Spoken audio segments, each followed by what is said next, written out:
Sergeant, if you are here, I presume Wern's Rock is secure, and preparations for my inauguration are complete. No, Lord Gortash. We were interrupted. Another quake in the lower city. More severe this time. So you came cowering to my chambers? I'm flattered, Sergeant. But even I cannot command natural phenomena to cease. Forgive me, my lord, but there is panic in the streets. The people are afraid. Perhaps the people would be calm if you kept your nerve. I expect better from the Flaming Fist than to run scared from a slight tremor in the earth. Get back to your duties. Duties, duties, duties. Patrolling and saluting and following and bowing and scraping. Yes, sir. No, sir. Rip and cut your throat, sir. Your plan is falling apart, lordling. Give me a reason not to cut you to ribbons. Control yourself, Orin. We need to focus on reuniting the stones or the brain will break free. These quakes are just the start. Neither of us expected the prism bearers to kill Ketheric. They'll be traveling to the city. Let's make sure we give them a Baldurian welcome. My prodigal bloodkin is among them. They live? Barely. I made mince of their ugly mind matter. And if they dare return, I will strip out their offal.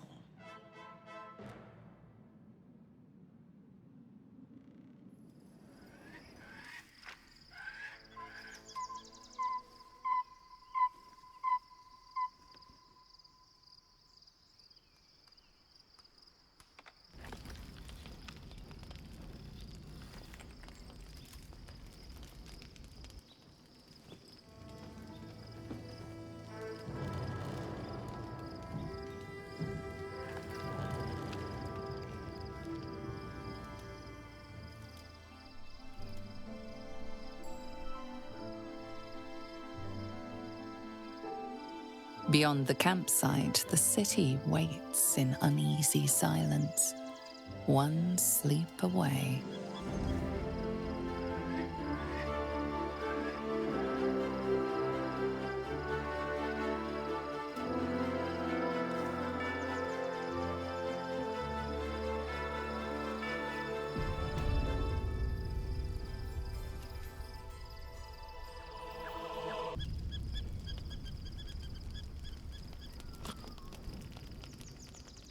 The events of the last days weigh heavily upon you. Sleep's rest is slow to come to one whose mind is so full. The Absolute is not a god, but an elder brain controlled by the Chosen of the Dead Three. They mean to use it to take control of the Sword Coast. All who carry the tadpole are governed by the brain, and by extension the Chosen. It will take but one order to transform them into an army of Mind Flayers. This would have been your fate too, were it not for the astral prison and the mysterious visitor inside of it. With her help, you have uncovered the cult for what it really is. A plan of conquest orchestrated by the gods of death themselves. Together, you have the power to thwart the Dead Three. If you follow this path to its end, the Elder Brain will not answer to the Chosen. It will answer to you. And what then? You are prone to impulses as uncontrollable as the gods themselves. Will you even have a say in what you do? Will you liberate the true souls from their parasites and their religious delusions? Or will you use the power you gain for your own purposes?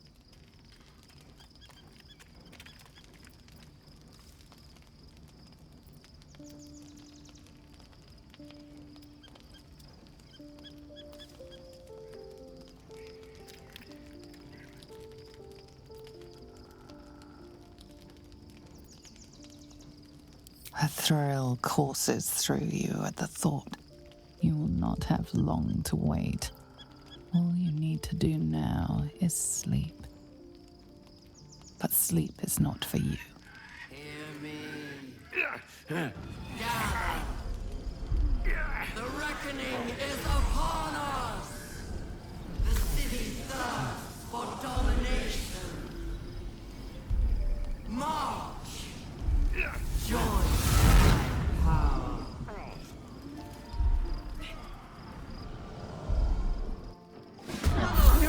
attack. Help me!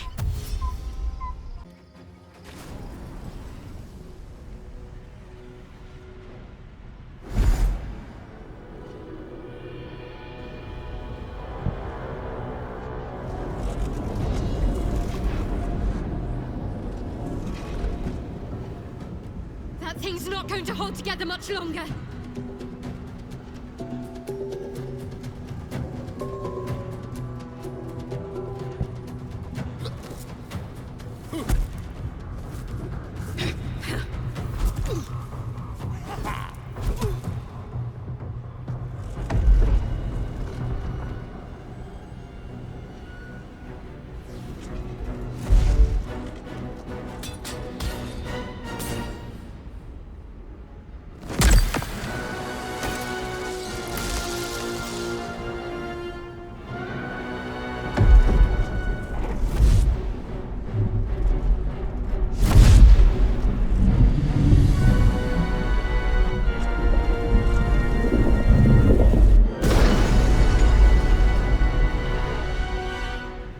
Where's our Dream Guardian?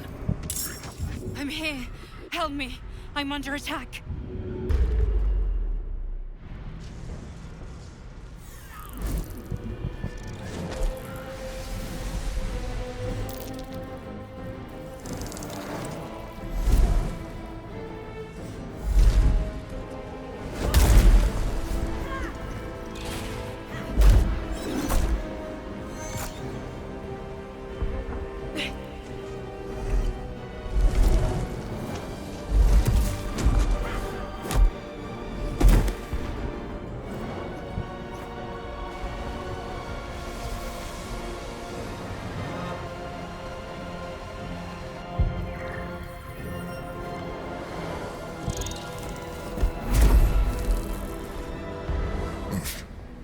Before you do anything, I am your ally. We are in danger. Gate abomination! By the one true sky, what is this madness? The Githyanki is the source of our protection against the Absolute. I must subdue him, or everything we've worked towards is lost. Don't let my form deceive you. I am the one that's been protecting you.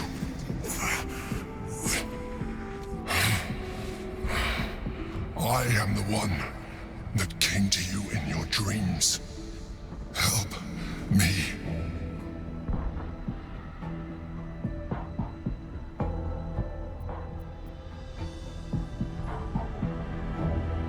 You shared an intimate night with the drow Minthara. You killed the Asima Night Song. You didn't have to. You let me live last time you were here, though it brought Blackheath's wrath upon you. Your continued existence as yourself, and not a Mind Flayer, should be all the proof you need. Now, help me.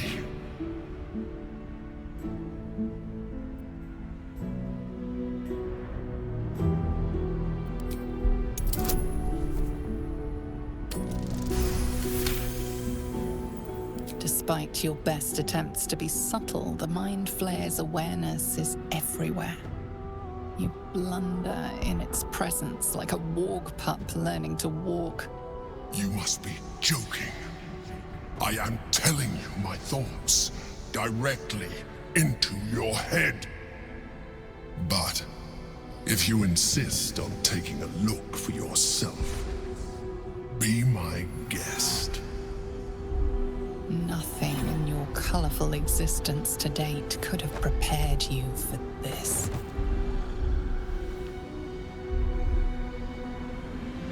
As the horror subsides, you are left with only one coherent thought. You must do whatever you can to subdue the Githyanki. Happy? Now, join me. Fight! Aid an illicit against Githyanki? We cannot. We must not! Your blind loyalty will be your undoing, Lae'zel. Fight with me, for your own survival. Together, we can turn the tide.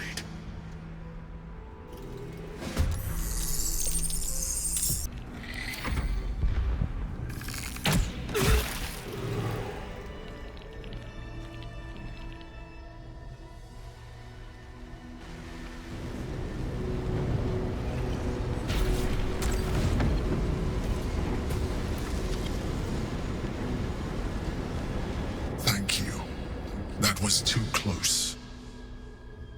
Don't look at me like that. I am a Mind Flayer, yes. Without me, you would be a slave to the Absolute.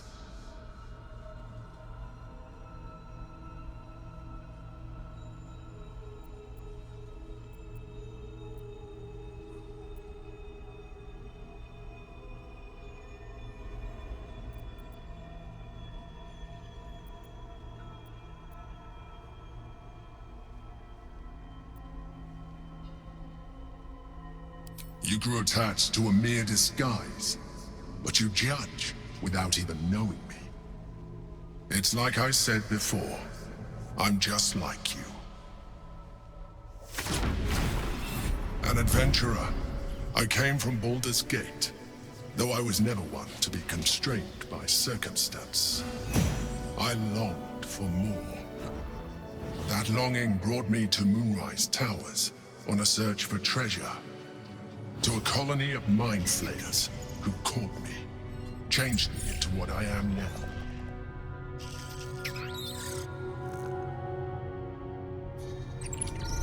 For years, I served the Elderbrain, the one you know as the Absolute. I was a thrall like any other, but I was fortunate. I broke free and started a new life in my old city. I sustained myself on criminals. Unglamorous, but there are plenty of them. Rarely missed. And they fueled me while I did my work. I had the good fortune to meet Duke Stelmane. We formed a partnership, and through her, I became the governing force behind the Knights of the Shield, the largest mercantile operation in Baldurs Gate. People referred to me as the Emperor. Such was my influence. Though of course, they had no idea what I really was. My needs were sated. I was happy for a while. Until my true nature was discovered by the tyrant himself, Lord Gortash. He tore me from my home and brought me back to the Brain, where I became a slave once again. A slave he continued to call the Emperor. The name was intended as a slight, to remind me of the heights from which I fell. But I have grown fond of it. It encapsulates well who I've become.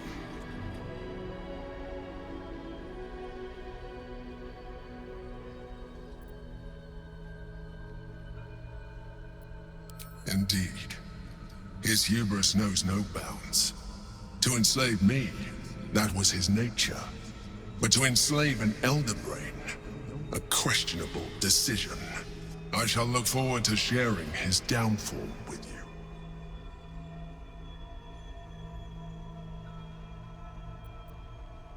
Not all Mind Flayers are alike. I have always valued freedom above all else. In my past life, and present. It has been a burning need within me for as long as I can remember.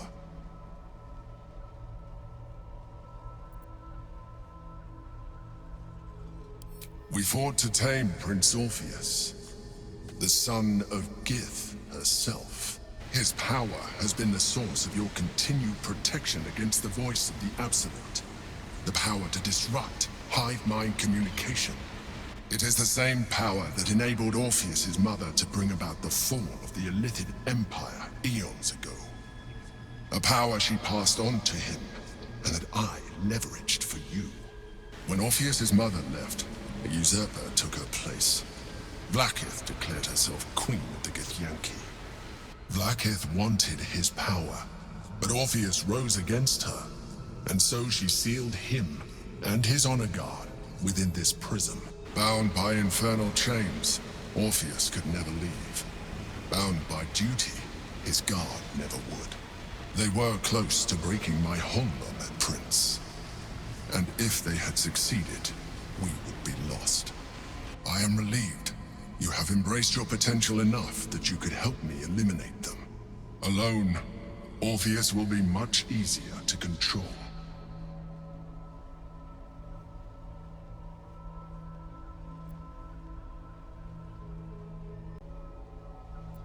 No. Gortash sent me on a mission to retrieve the astral prism. I was one of many, but the first to find it. How Gortash or the other Chosen learned of its existence, I do not know. The moment I found it, I felt a change. My free will returning. I followed the feeling inside, and found Orpheus.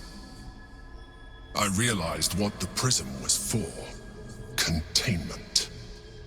While my body was within the prism's bounds, my mind was free.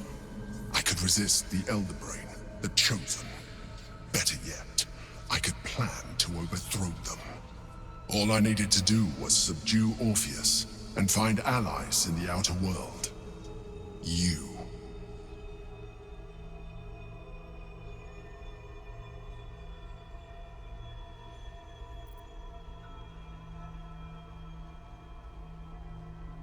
Most certainly Orpheus. He is a threat to her reign. Some Githyanki still revere him, in defiance of their teachings.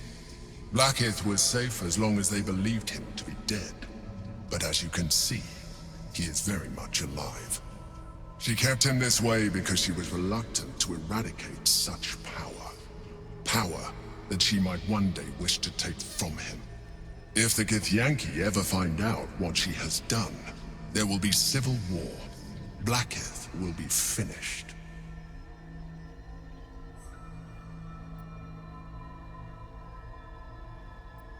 There may come a time when that is necessary, but there is no guarantee that his power would survive his passing. The risk is too great.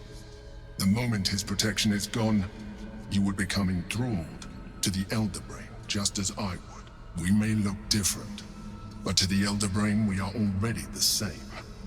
Thralls in its design.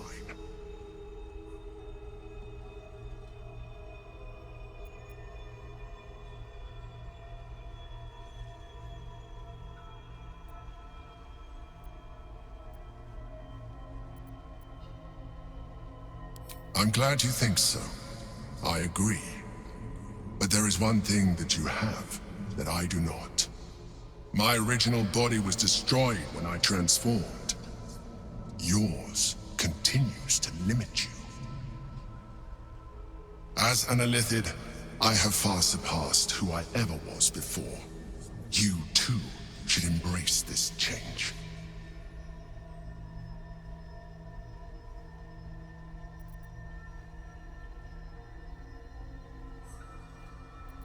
I believe we'll have a better chance of defeating the Elderbrain if you embrace your latent Illithid potential.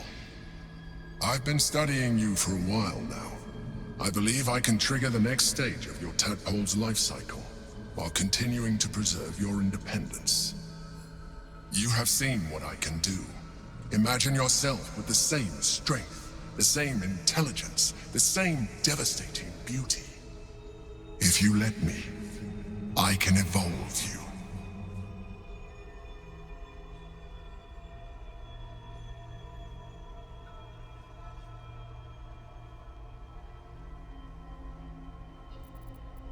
You will be able to do things you never thought were possible.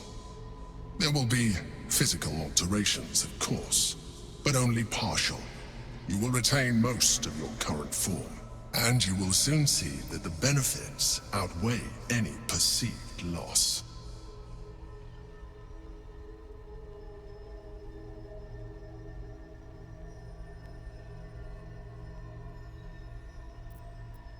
The answer is twofold. One, I can, but it would kill you, as I told you before. Two, why would I? You have done well with the limited form you have, but you would do far better as an Illithid. So, do you wish to evolve or not? You continue to surprise me. Your mind is truly something special. Now, hold out your hand.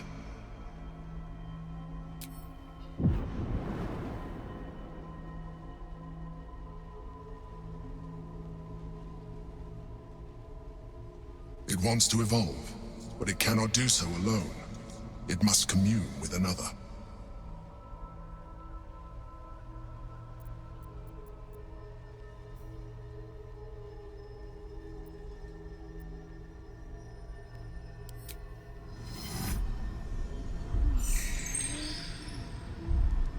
A coldness seeps through your veins as the tadpole awakens, its yearning almost unbearable.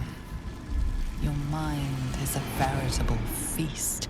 The tadpole's essence courses through you. Where it touches, your flesh, glands, organs contract and flood with pure thought. You feel different. Your body has never felt more connected. Your mind present in every flex of a joint or muscle. You are exquisite. When your allies see what you can do, I hope you encourage them to try it for themselves. But we mustn't lose focus. We need to resume our journey. You heard the Chosen. The Brain has gone to the city, and the army marches to follow. We must not let them reach it. We must find the Brain, and bring it under our control.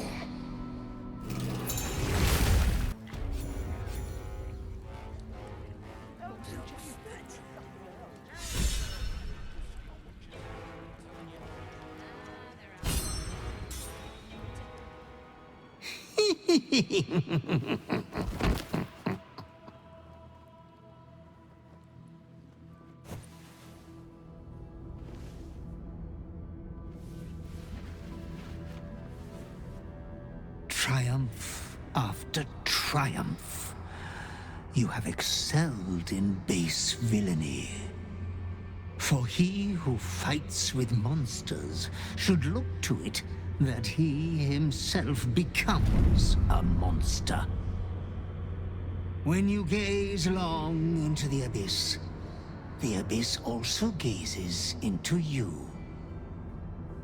You have reached the time of majority, and you shall come into your birthright.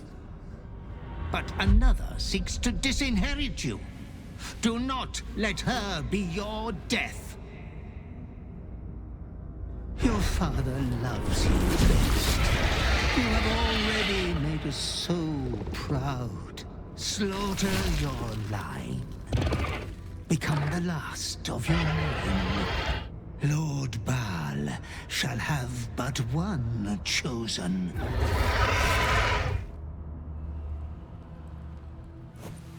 Memories flood back, snatches of your story written in the blood of 1,000 victims. Years spent in worship of Bhaal, leading his savage congregation in prayer, sacrifice, and slaughter. You were their master, and he was yours. A cruel master, a dread lord, a devoted father. All is greater than you could have dreamed. You are a spawn of Bhaal, his heir, his scion.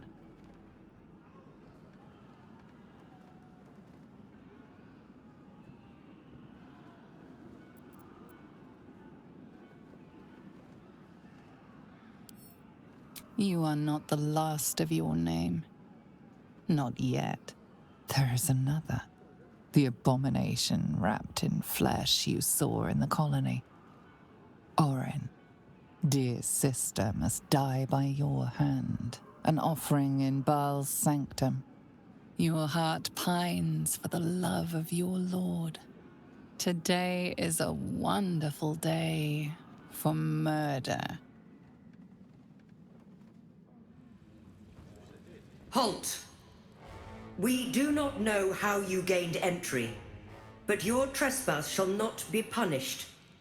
Lord Gortash has been expecting you. The Watcher's presence fades, but another takes its place. Confident, dominant, commanding. Greetings, old friend. Orin told me you were on your way here, but I scarcely believed it. Welcome back to Baldurs Gate. Welcome home. Allow me to formally invite you to my inauguration. Make your way to the ceremonial hall. Personal invitation from Gortash. We shouldn't have any more trouble from the guards. Stand down, villain. In the name of the Steel Watch, aggressive action will not be tolerated in the presence of the patriarchs of this proud city.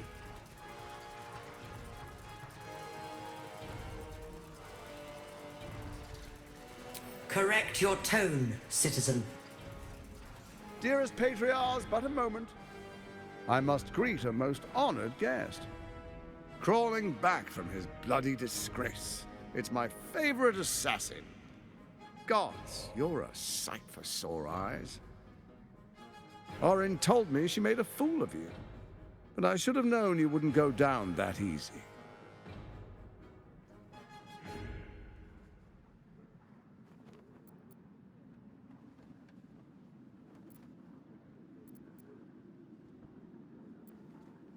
Then she didn't lie.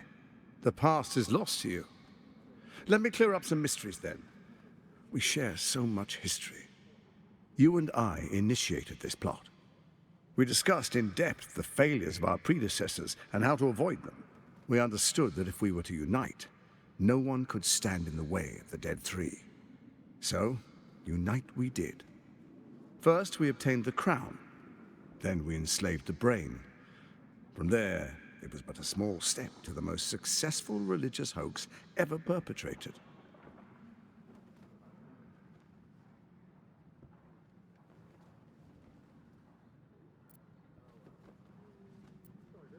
It seems so. In Bhaal's name, you set your bloody daggers to cause panic in the streets, killing in the Absolute's name. You would have carried out that part of the plan had Orin not ruined your hard work. Next, the threat of the Absolute's monstrous armies formed by Merkel's general, Ketheric Thorn. In such circumstances, people crave strong leaders. Leaders that bring law, order, and protection. Leaders like me, Bane's unyielding hand, author of justice. You are soon to witness the people of Baldurs Gate granting me complete power over them, all out of fear of the Absolute.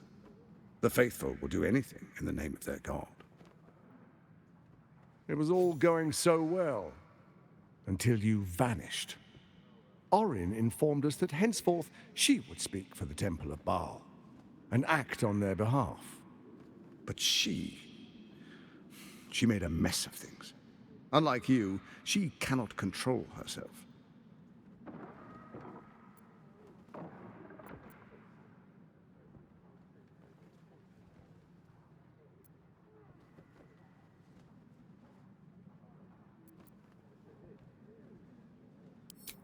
Good, good. I can see you're still your old self. When Ketheric fell, I feared the worst. That our plans would fail like so many before, because of discord among ourselves. Now you've returned. We can achieve all of our dreams still. You brought Thorm's Netherstone. You know, it takes all three to control the brain. Without Thorm's, it's become vexingly willful. The quakes are a clear warning. If nobody steps in soon, it'll free itself from the authority of the Crown. I expect it'll start with turning the Sword Coasts infected. You among them. That prism of yours won't last indefinitely. Next, the grand design. The Mind Flayer Empire reborn. If we're lucky, we'll become slaves. If we're unlucky, well, a bleak prospect. But it's a fate that can be avoided if you and I renew our old partnership. Together, we can still restore authority over the brain.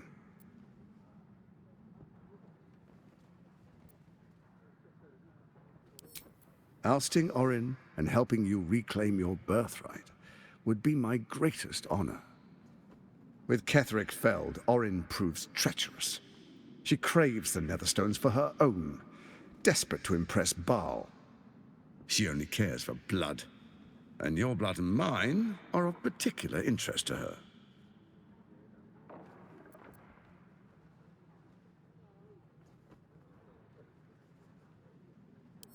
Orin changes shape faster than you and I change clothes. She might be anywhere. She's targeted me as well.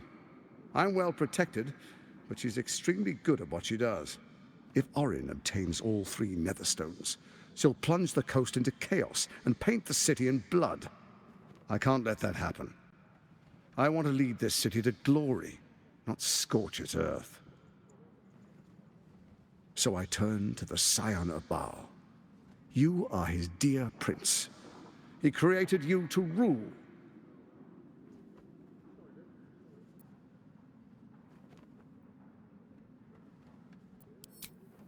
Let's make our pact anew. A divine oath, sworn upon spirit and flesh. I do no harm to you, nor you to me. Furthermore, you'll have nothing to fear from my steel watch while our pact stands. Thorm's stone is yours to keep. When you slay Orin and take her stone, you bring it here, so the 3 are united once again. Together we rule Faerun as kings. No, more than kings. Gods. We rule as the absolute. The urge, the deplorably brutal urge, sickens within you. When you level the world over, that dead world must be yours alone. But first you will rule. Then you will ruin. What do you say? Shall we be allies? I can detect no deceit. This alliance could serve us well. And if it does not, well, we need not honor it. He wants what we want. Orin dead, and the Elderbrain subjugated. An alliance would serve us well.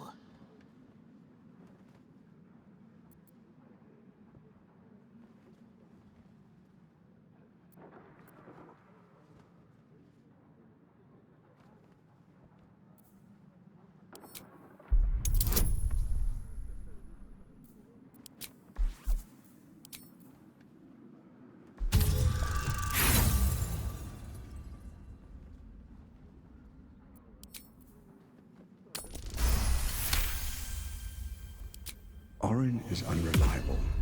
This one shows promise. He keeps his word, I keep mine. We will rule as one.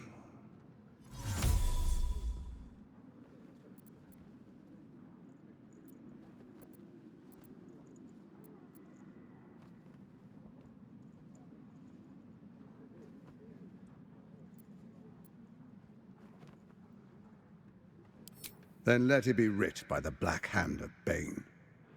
I, Lord Enver Gortash, swear I shall do you no harm. We will rise together over Toriel as a roaring sun. Let me demonstrate why you made the right choice. Your camp is compromised.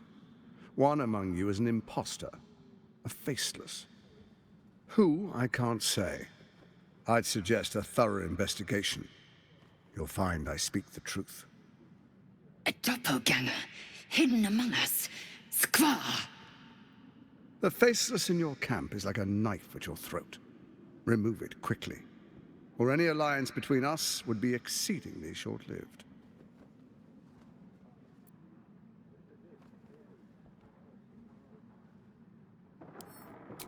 Even horror has a home. Find her nest and slay her there. The Bhaal Temple, your old haunt, now reeks of her ichors. Do you even remember how to find it? A shame. It's a secret even to me. You're resourceful. I trust you'll sniff it out. If the trail goes cold, follow the bodies.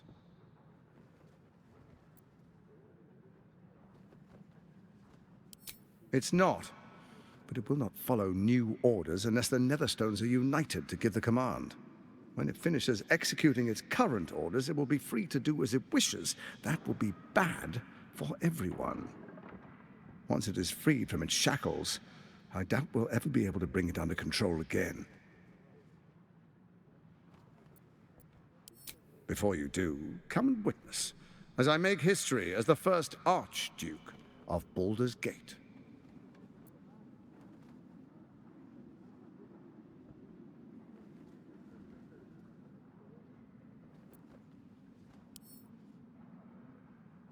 You will follow me, and you will show due respect. Distinguished dukes, patriarchs, dearest Raven Guard, I will heed your call. A new chapter begins.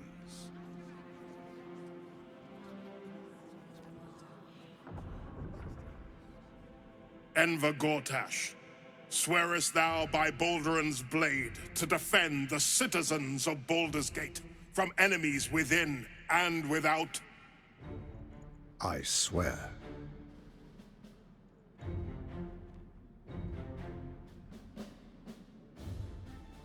Swearest thou true faith and fealty to the same, by word, deed, and decree, so that none may suffer? I swear. Gathered guests, grant ye consent?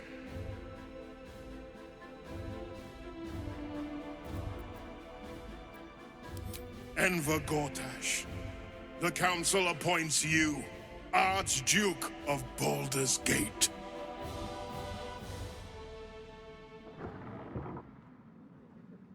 My friends, the Steel Watch stands ready. Let its blade fall on any who would diminish our city. And you, honored guest, will find me in my office above when you return. Do not come empty-handed.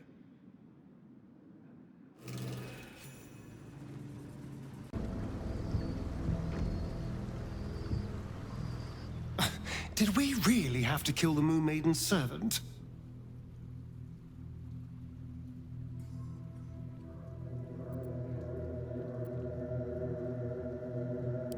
Watching you make decisions is rather like watching a Tarask mating ritual. One simply assumes villages will be destroyed in the process. You'll have to go quite a bit further to surprise me.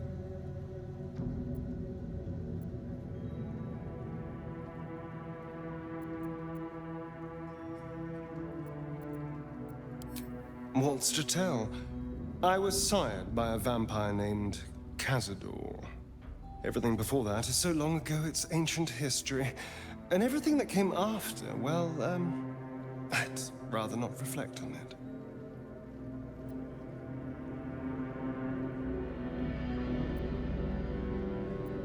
I was attacked. A gang of vagrants, a tribe of wandering Gur, took issue with a ruling I'd made. They beat me to death's door when Cazador appeared. He chased them off and offered to save me, to give me eternal life. Given that my choices were eternal life or bleed to death on the street, I took him up on the offer. It was only afterwards I realized just how long eternity could be.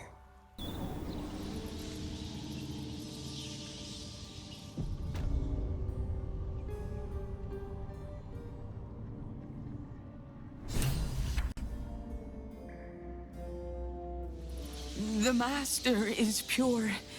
His palace must be pure. No stain, no smudge, no taint. Pure.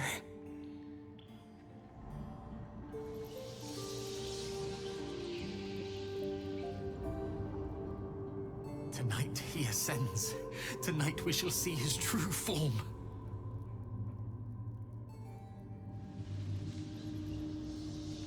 Another guest for the Master's celebration. I'm afraid you're too late. You'll have to... Master Astarion? What are you doing here? Why aren't you downstairs? Well, obviously I'm on my way down now. So if you could just point us in the right direction. But you're too late. The doors have been sealed. The ritual is about to begin.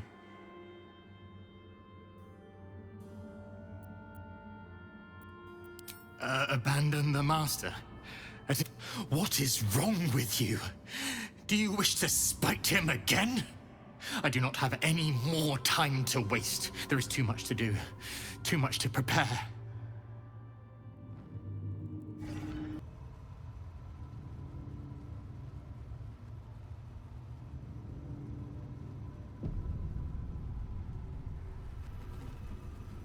Approaching the cells, you're met with hollow-eyed faces. There's an almost physical stink of decay and neglect.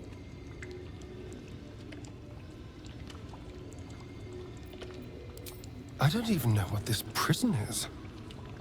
He hid all of this from me. And the others. I'm just surprised to see such wretched-looking specimens. Cazador had a more refined palate than this. You.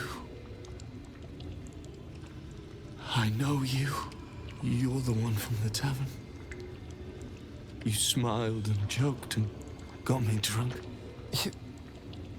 No. You're dead. You called me so many sweet things. My name sounded like a lyric on your tongue. Sebastian. You remember me. You were handsome. Shy. You'd never been kissed. You taught me how. And then you destroyed me.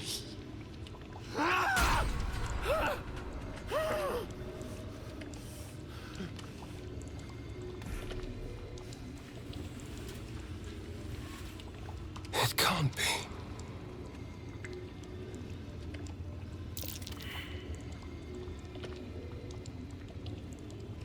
It's not just him. I know so many of these faces. They're my conquests. I pursued them, seduced them, and brought them to Cazador. He told us he was feeding on them, but he turned them to spawn. He turned every last one, so we'd have souls for this cursed ritual. How long? What?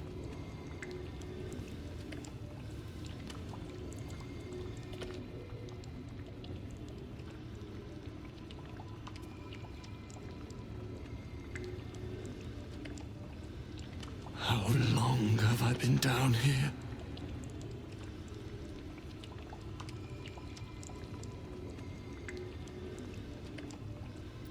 "170 years.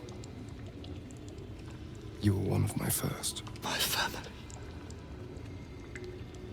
My friends.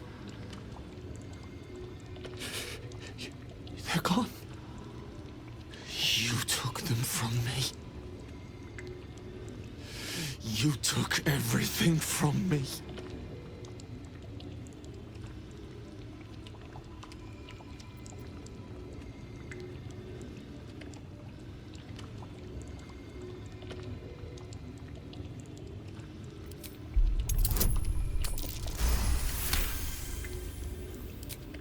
Kill him. That monster. You can't. It's not possible.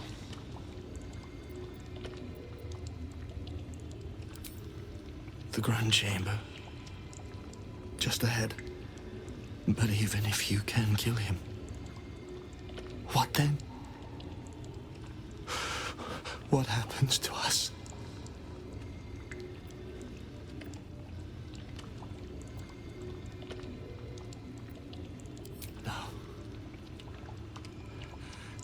leave us here.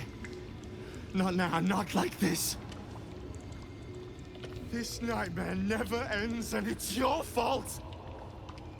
You did this, damn you!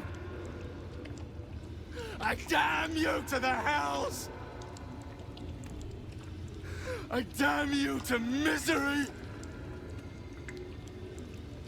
I damn you!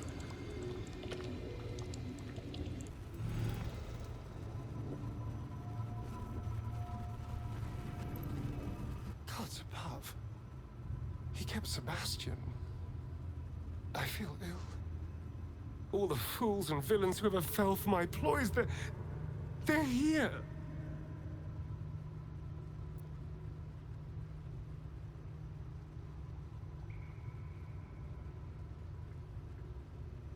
But why? Why does he need them alive? What possible use could they have in this ruined state?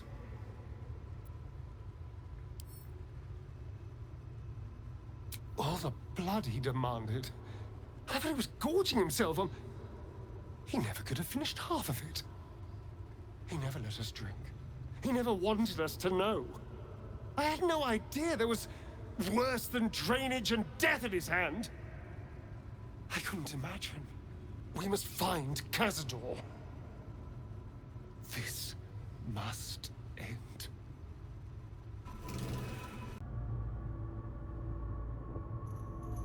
Better we eat. Who stands before us? Is this truly our prodigal son? Do not slouch before me, boy. Have you no respect for yourself? Look at you, crawling back after abandoning your family. You should be begging our forgiveness.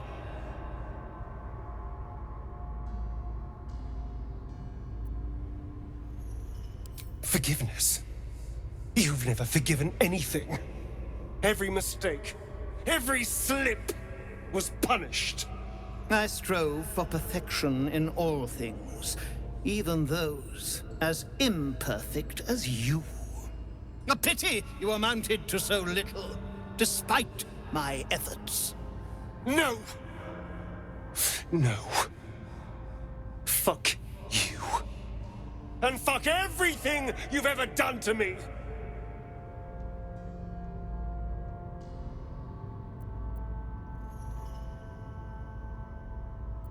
Do the cattle not know you, boy?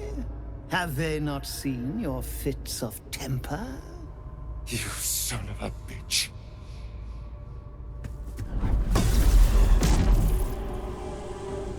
You truly forgot my power.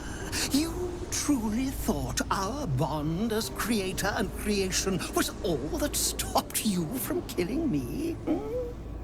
Oh, you are weak, my child. You are a small, pathetic little boy who never amounted to anything.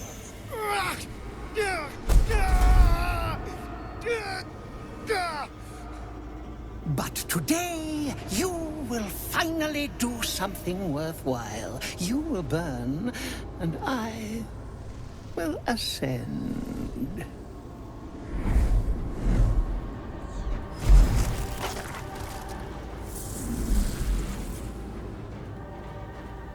No! Stop him! Get me out of this! Witness the birth of the vampire ascendant! Ecce Dominus! Fight on if you must, but I am only growing stronger!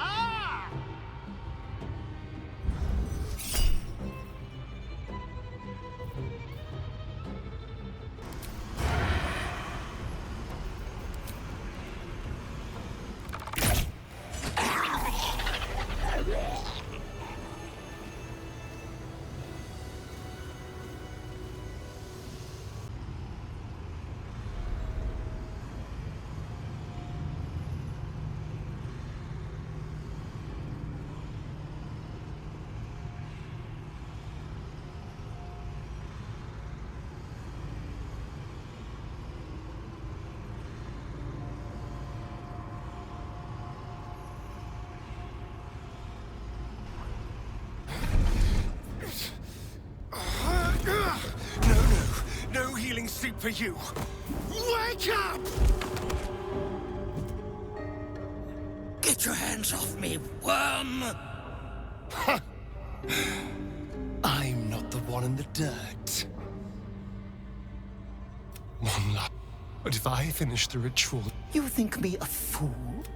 The runes I carved into your flesh bind you and all 7,000 souls to the ritual. Complete it, and those bearing the scars will be sacrificed, you included. You are simply a means to an end.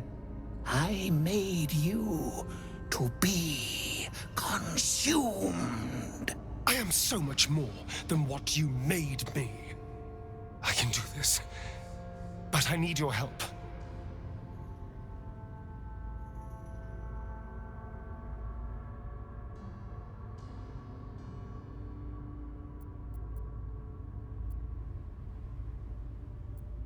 I need your eyes, in a manner of speaking. What do you think you are doing? I'm making what you made me. Use the parasite.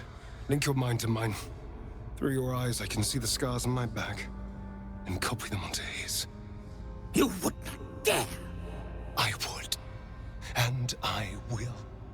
You will be consumed, and all the power you've lusted after will be mine. I sacrificed others so that I could become who I needed to be. I won't deny you the same chance. Help me do this. Please. Your minds join and your two selves become one. You can feel the knife in your hand, see the scars on his back, and taste his hunger for power. Yes. Yes. I see it. What are you doing? Oh, no! There. Ungrateful child. Wretched. Time to take Ecce Dominus. Some destinies require sacrifice. Do as you must. I can feel it. I can feel the power flowing into me. Nunc volo potestantem quam policitus es mihi.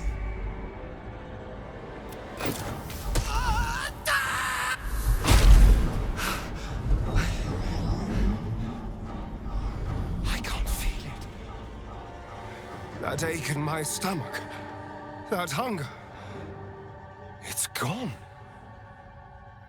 I'm free. I'm finally free!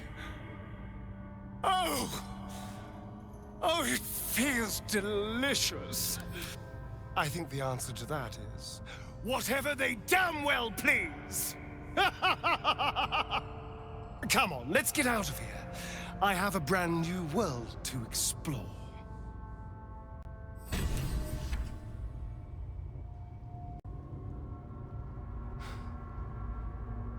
This is it. The hopeless dream dreamt by all of my kind. I am the greatest vampire to ever walk this land. Even the Pale Knight would have knelt before me.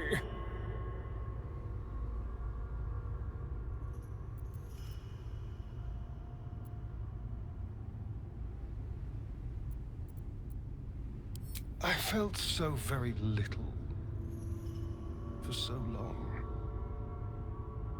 My edges dulled over the numb years rotting in the boudoir and kennels. Now, I can hear it at last. See it at last. How all the lowly creatures of this plane are begging to serve. How to call upon them. Scurrying footpads in their safe houses. Rats below our feet in their filthy holes. The crows in the night above! They will obey. The world will stir in fear.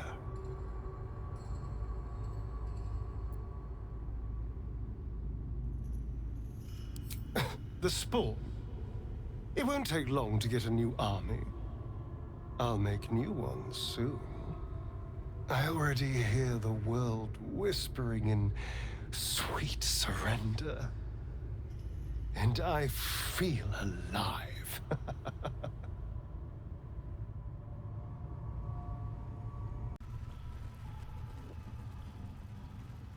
Hold there, Spawn.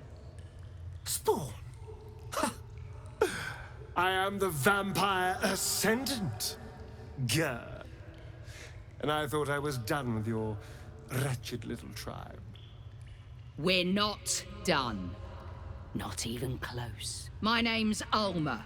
My people are monster hunters. Those of us that remain, that is. Your companion attacked us in the night and stole our children. Then his master decimated what was left of the tribe. You can't blame a spawn for the sins of his master. Any good monster hunter should know that. True. So imagine my surprise when I heard you'd fled. Heard you were a rogue spawn, free from Cazador's control. We searched half the Sword Coast for you, hoping you could help us destroy him, only to track you right back here. And what do we find when we arrive? One blood-sucking beast replaced with another. Our children sacrificed to birth a monster. Oh, please. There's no need for such language. You wanted Cazador dead, and now he is. I even killed a few thousand spawn whilst I was at it. You should be thanking me for saving you the trouble.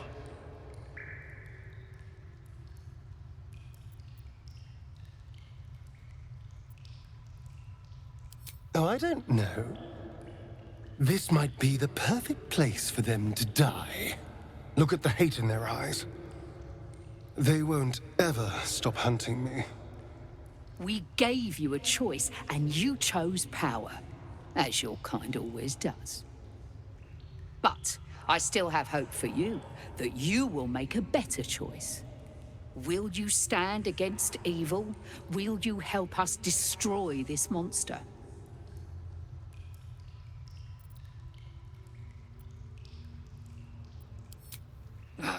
Then you are as much a monster as he.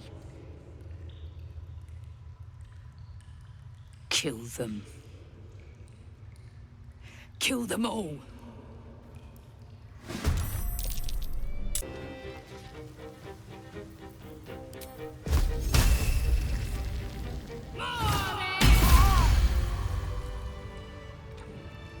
Shouldn't have wished to live in more interesting times.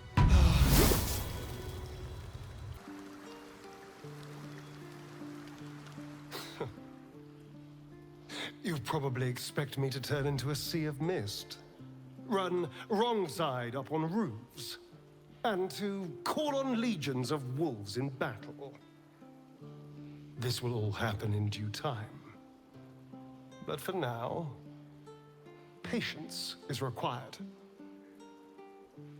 I hear the whispers of the night, but I can't yet speak its language.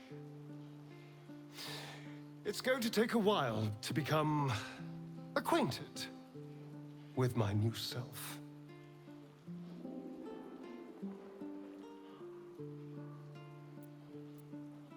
Have I? It's possible. I think my instincts have become so quick that the world around me can't catch up. Everything is moving at a grinding pace.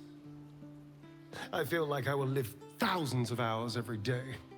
Everything lies ahead. I can see my path to a waking dream. From the Crimson Palace, I will govern day and night. Create a city of spawn who bow before me. Cast a fog over the world for my children. But first, we must manage the trifling matter of the brain. Perhaps it will listen to us. Perhaps it too will serve.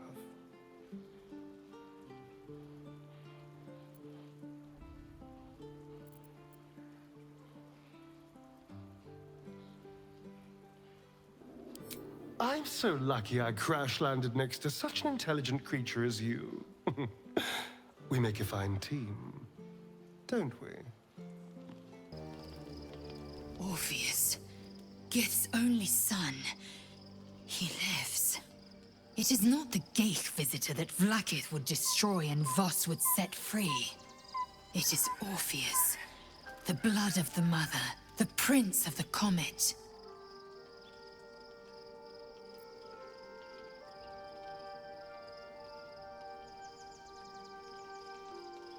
And even more powerful still. It said he could bring 1,000 Githyanki to their knees with one command. Listen close. The Emperor spoke only in half-truths. For you to know the tale of Orpheus, you must know the tale of Gith and of Vlaakith. Long ago, when we rose up against our Ghaik slavers, Mother Gith made for the Hells to secure an alliance with the archdevil Tiamat. Tiamat gifted the Githyanki our red dragons. Gith remained in the Hells, and Tiamat's envoy proclaimed Vlaakith our ruler. The first Vlaakith of many. It is Vlaakith 157 whom my people now call Queen.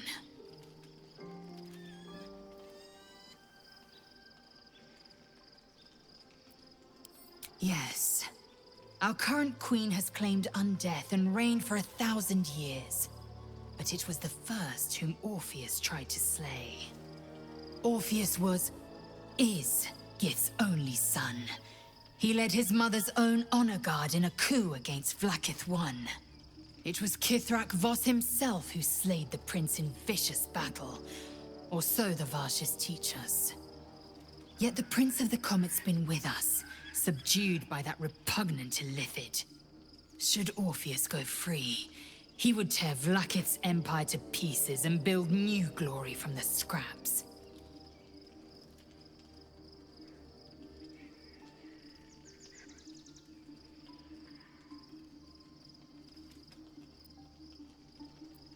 We meet Voss in the city, and we obtain the key to freeing Orpheus from his prison. Every word Voss spoke, he spoke true. Orpheus is the living proof of the Queen's lies, and the living weapon that conquered our Ghaik slavers. One word from his lips, and the people would doubt. 2 words, and they would rage. 3 words, and they would bow to the true heir. If the Githyanki are to be free, the Prince of the Comet must lead the way.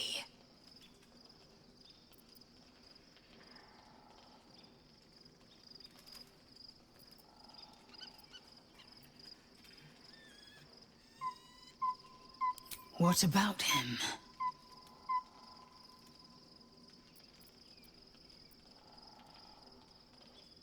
Orpheus is honor guard, loyal to the end. Trapped by Vlaakith in the same... They see us as Ghaik. Tadpoled husks in the Empress. I regret their deaths. The historical slates describe so mad with and glow... She was... The Emperor may be loathsome, but it's right. Orpheus can disrupt a Ghaik hive mind. A talent like that makes the Prince a powerful shield and a powerful weapon. Why destroy a weapon like that, when you can contain it in a relic and keep it for yourself?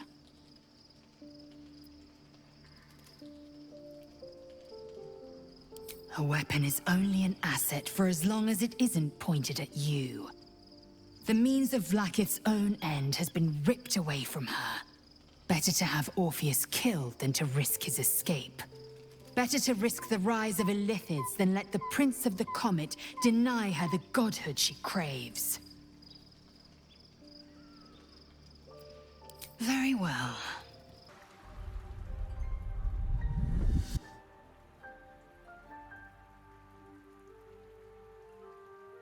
Queen Vlaakith. Skvar! You are Hasharlok, and still you speak my name. I've seen the captive Orpheus with my own eyes. Spoken to Gestil Kithrak Voss. You lied to us. Enslaved us. The betrayer Voss lies! I have only a moment, and you, Hasharlok, will listen. We are Githyanki. We move mountains. We snuff out stars. We shake the plains. The traitor Voss has lied to you. The heretic prince would shatter us in an instant. The great dominion shrunk to the head of a pin. Can this be true? Is the Githyanki prince really a threat to his own people? Or simply a challenge to Vlaakith's rule?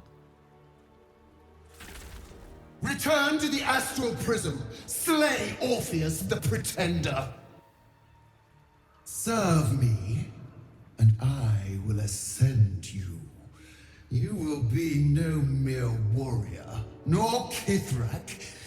You will be Barta Vlaakith, commander of dragons. My only, my chosen. A final chance. Kneel before me. Make your promise. Lae'zel's thoughts become yours. The sight of Orpheus looms over her mind. Voss's words echo within it. She means to forever turn her back on Vlaakith.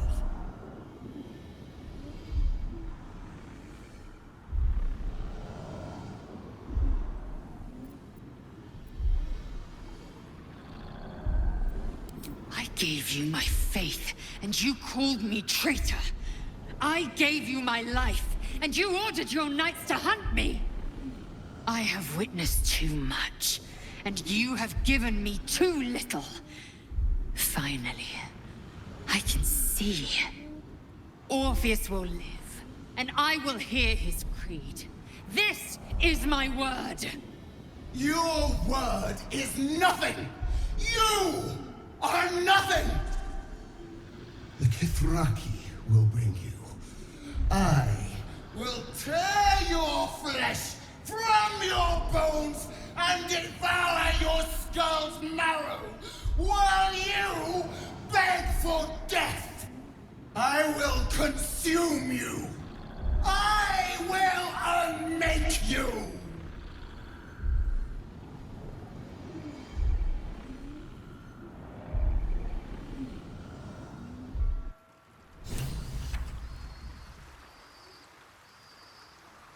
It is done. There is no going back. As long as the Undying Queen reigns, I am never to soar unbound over the astral sea, never to cross the one in the void. As it should be. Better a short life built on truth than immortality woven of lies. Better to unite the Githyanki under a prince who would free their minds and honor their bodies. So why do I feel so bitter?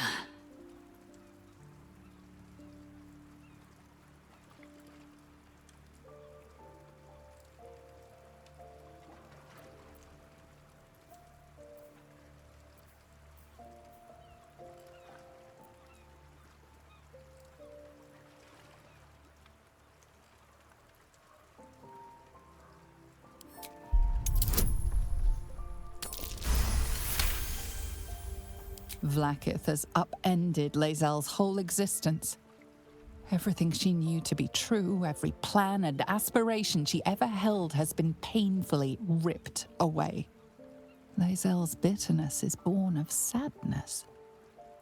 She is mourning the loss of the person she once was, and can never be again.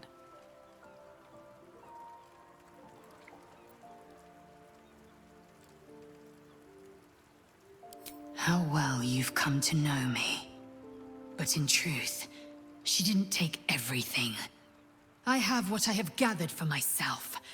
I'm moored to a new regent, a new land, and new allies. Vlaakith cannot unmake she who no longer exists. And so, from the old battle cries is birthed another. Shma Zala Orpheus, must still now forging in Yeri. Orpheus's will above all. May the comet blaze my path forward.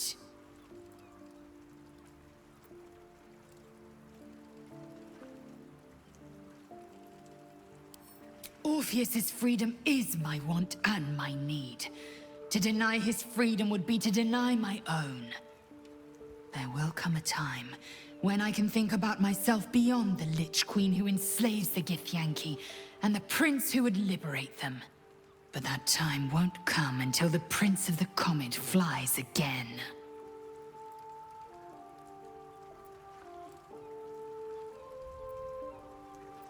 We find Voss at Sharess's caress and retrieve the key to releasing the prince.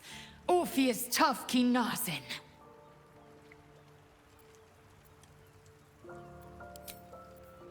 Name the price.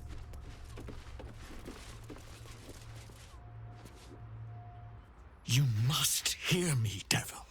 I will do whatever it takes. Give you anything you ask. There is only one thing in this world that I desire. You do not have it, and you never will. The Kithrak? What deal would he make with this devil? You must help me, Raphael, for the sake of my people. Hush now, Voss. These guests may not know it yet, but they want the same thing that you do. And unlike you, they have something of value to offer in return. Lae'zel, Talak Magir. The devil holds the key to freeing the Gith people. Right here, right now. You could seal our fate. Whatever you discuss with this devil, I must hear of it. Find me below in the tap room, once you're loosed from his claws.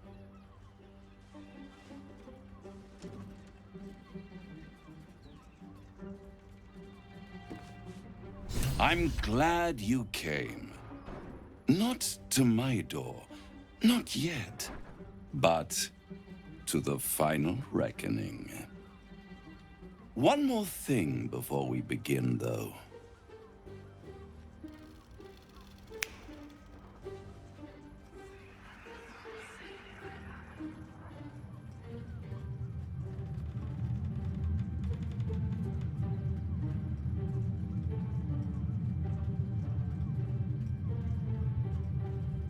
For the first time since the Nautiloid, your mind is clear.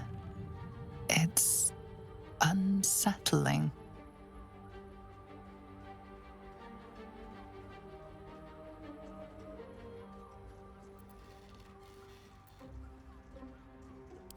That was no party trick. Somebody's missing, can't you tell? That illithid you keep in your pocket can't hear us anymore.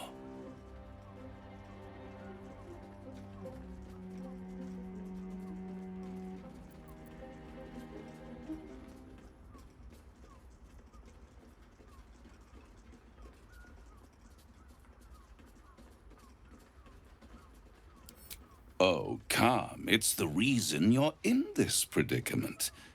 And I'm your only way out of it. Indulge me, and at least hear me out.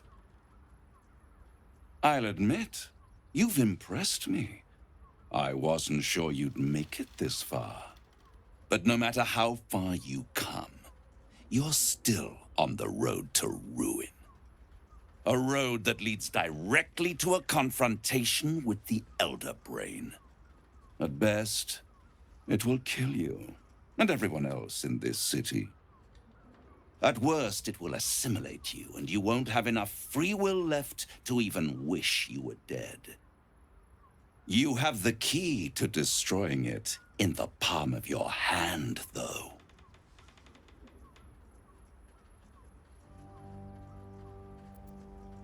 Very perceptive. Yes. I can give you the means to break him free. Speak, devil. We're listening.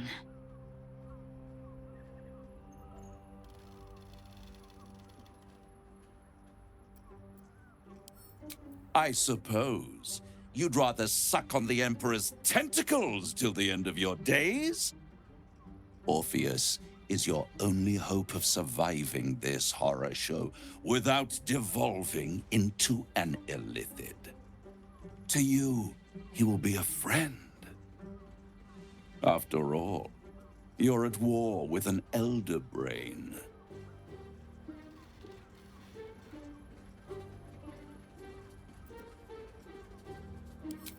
No. Orpheus is the only reason you're still alive. The Emperor is abusing the Gith for its own ends. And it's doing the same to you. You're nothing more than the beast of burden that will transport it to the Elderbrain. An ox requires food, and the occasional beating to keep it moving. You are simpler. The Emperor's words serve as both carrot and stick. Perhaps it is true that Orpheus would ally with you against the Elderbrain. But if he proves uncooperative once free, you may have to kill him.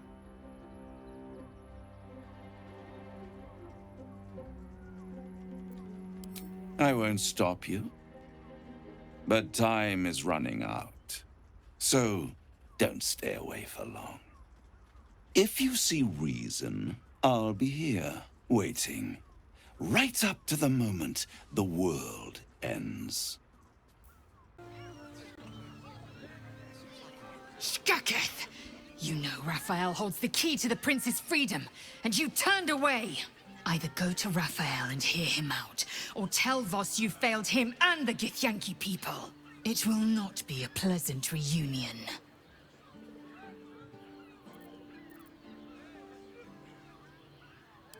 Return to Raphael. We must hear him out.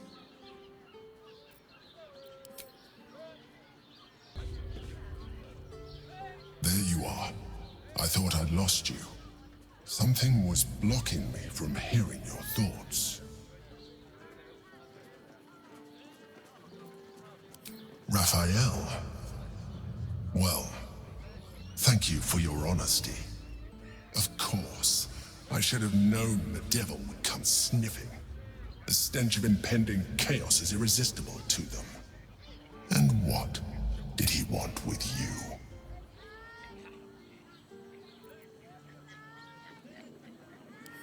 How interesting. No doubt he impressed upon you the need to do so. And what did he want in return for this knowledge?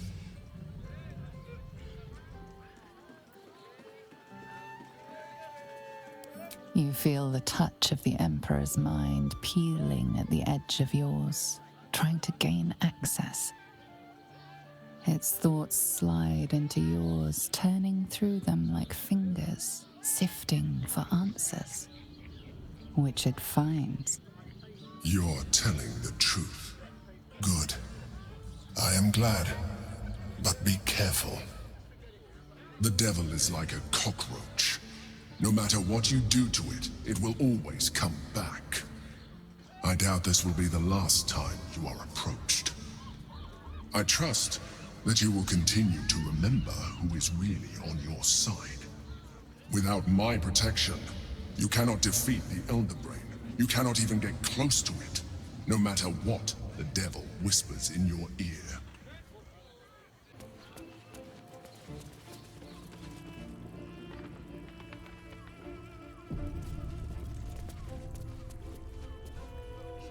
Voss, friend to the Comet. Lae'zel of Kalir, warrior of warriors. Tell me you took the devil's deal. Tell me you will free Gith's heir.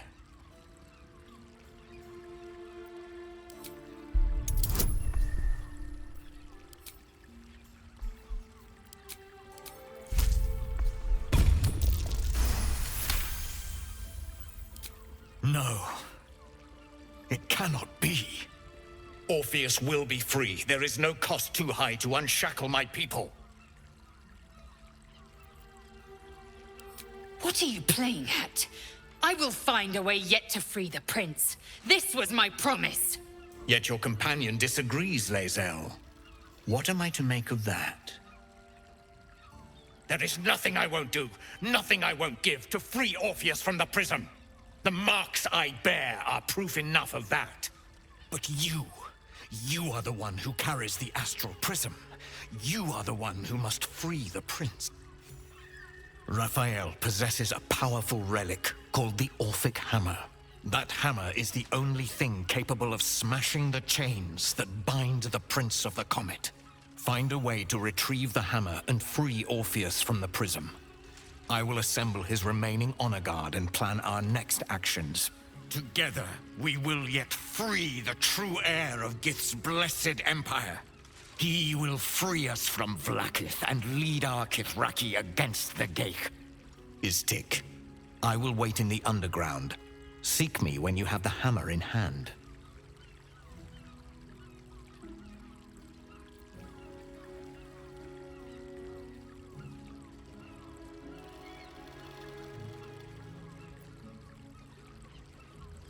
A devil of Raphael's stature does not simply make camp on the shores of the Styx. He will have made a sanctuary for himself, a lavish one too, one that caters to his many vices. The House of Hope. We must find a way in. The House of Hope, you say? I couldn't ask for a name more fitting. Every house has an entrance, Istik, even those in the Hells. You must find it. The Prince of the Comet aches for Githyanki liberation more than he abhors Geich. He might seethe when you free him.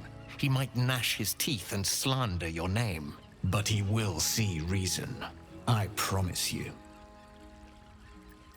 You are wasting your time, and mine. Our true enemy is the Elderbrain. Focus your mind there. Nice place you have here, little rabbit. Could use a few more trophies, perhaps. I'll keep this short or my absence will be noted. You need the Orphic Hammer, and I know where you need to look. The House of Hope. Our mutual friend, Raphael's abode. There's a Diabolist named Halsik in the lower city. Find her, and she'll take it from there.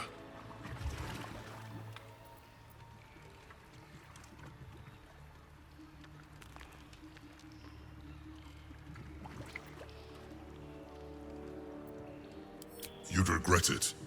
I snore and kill in my sleep. Forget I was ever here, but remember what I said. See you around. Maybe. I welcome thee to the Devil's Fee, where every hellish curio is a... Oh, it's you. Your little scroot of a friend left this on my floor the last time you visited. I presume you have returned to re-engage my services? You forgot what we did? I find that hard to believe. But if you speak truth, perhaps I could jog that lazy memory of yours.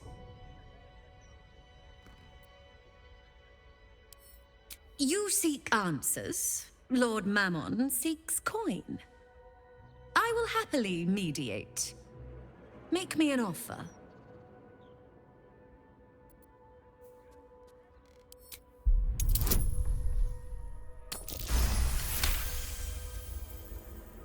The first hit's free, eh? My, you have changed. Fine, just this once. You stand before Mammon's picklock, latchkeeper of the 9 hells. My business is not information, nor hellish curios. Not really. I break people into the hells. That's my thing. I opened a portal for you and Lord Gortash.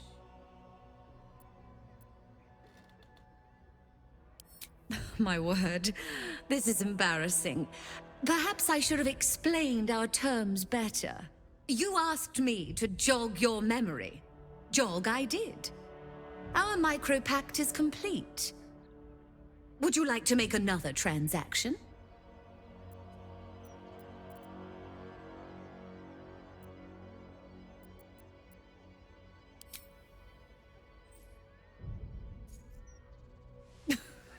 Now. That would be but a drop in Mammon's oceanic coffers. You can do better.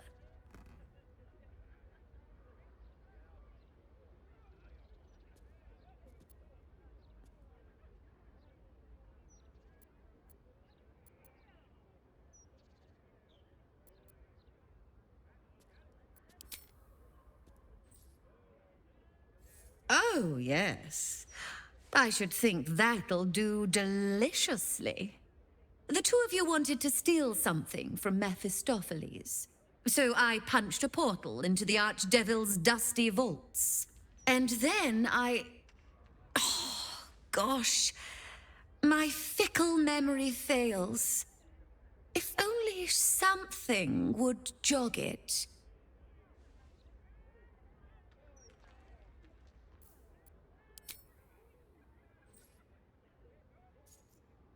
I mean, I suppose that'll do. Stingy bastard. You rascals stole the crown of Karsus. Pissed off Mephistopheles to no end. I expect you'll pay the price for that one day. You also attracted the attention of another devil, Raphael. His House of Hope is furnished with a great deal of treasures, many related to Karsus. But alas, he lacks the crown itself. He's rather ambitious. One can only wonder what he has planned for the crown. The answers to that can probably be found within his house. Then perhaps we should drop by and surprise Raphael. It'd make a nice change.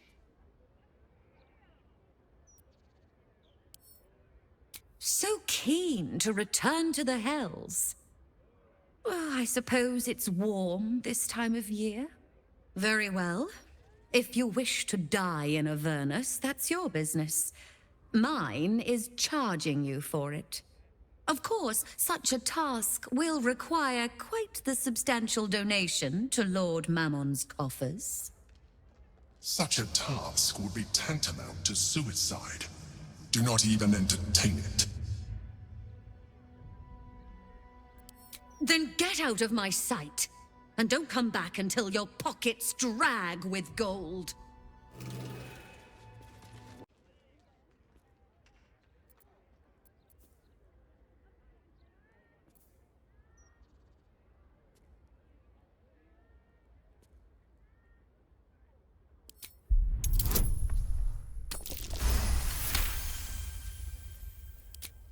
You put me in a difficult position, mortal.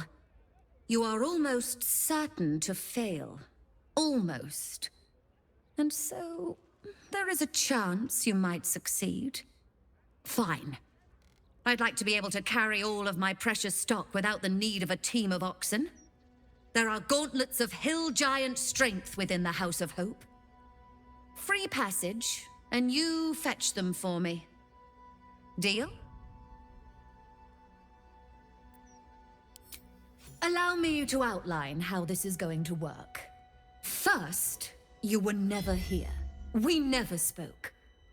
Second, you will perform the rites yourself. I want absolute deniability. Here's the grimoire and necessary components. Oh, take this key, too. It unlocks the ritual room upstairs. There's a blood circle already drawn. Don't ask whose blood. Along with the grimoire and components, Helsik hands you a note containing precise instructions for performing the ritual. Finally, you were never here. That is of utmost import to remember. Now be gone!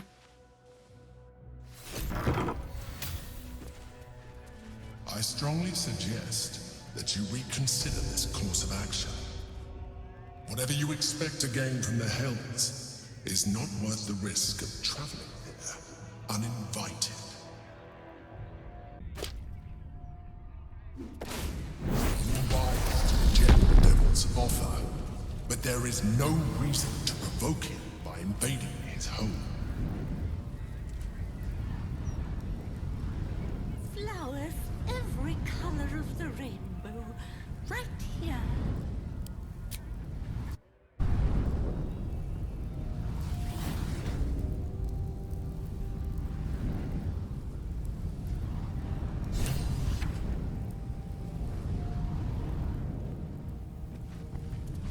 I don't hear the Emperor. You came. Such a shame. Curiosity killed all the cats. It won't be so kind to you. As the woman speaks, you hear a distant rattle of chains, and she winces in pain. The jailer will hear us.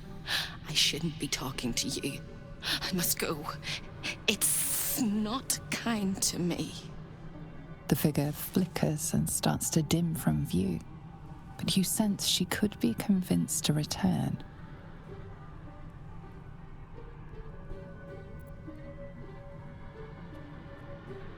The figure shimmers brightly. Your words seem to have piqued her curiosity. I hope so. But it is a faint hope. Just like me. I can't leave. I could only suffer. But I'm supposed to do that in silence. Everyone here hates me for what I am. I'm the thing that kills you, and the only reason you're alive. Made by a promise, undone by the truth. A handshake, a hug, the first beat of a newborn's heart. I am hope. What little is left of her. A guttering candle in a universe of night. I'm not much of a friend to anyone anymore. But I could use a friend myself. Do you want a friend to guide you through this madhouse? I hear the jailer. It hears me. It'll call Raphael, make every question count. Make some of them count twice. You must ask of the Orphic Hammer. Without it, the Prince of the Comet and the Githyanki people remain forever chained. Discovered an ancient Gith prince in need of a savior? The Orphic Hammer is the perfect tool for breaking all infernal chains. Hope can help. The hammer is here in this house. It's... You hear a sound like the rattle of a chain, and an agonizing scream in your head as hope flickers from view momentarily.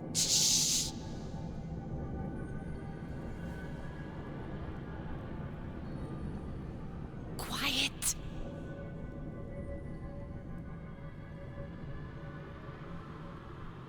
There it goes. Everyone here is mad. Even you, especially me. And that makes them dangerous, but it also makes them stupid. I'll make you seem as ruined as the rest of the people here. A simple glamour to make you a terrible wretch. Now whisper your questions, little wretch. But really quiet and very clever. Concentrate.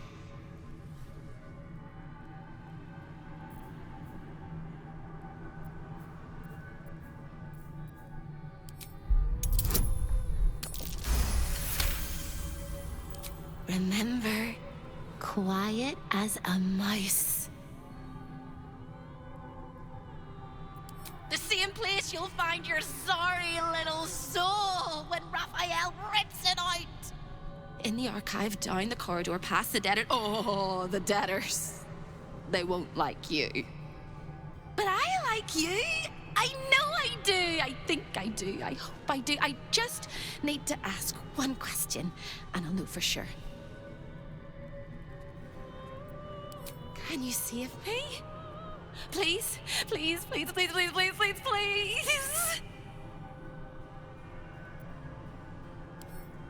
All right. You have to listen very, very, very closely. I will say this only once. Find the key, take the hammer, smash my chains. Find the key, take the hammer, smash my chains. Find the key, take the hammer, smash my chains. But be careful, when you take the hammer, the fire will come, and Raphael, you must run, run, run, run! but don't forget me. Please, please, please. I don't want to burn. Not again. The rattle of chains echoes louder from unseen places, and without a scream or a sigh, hope disappears.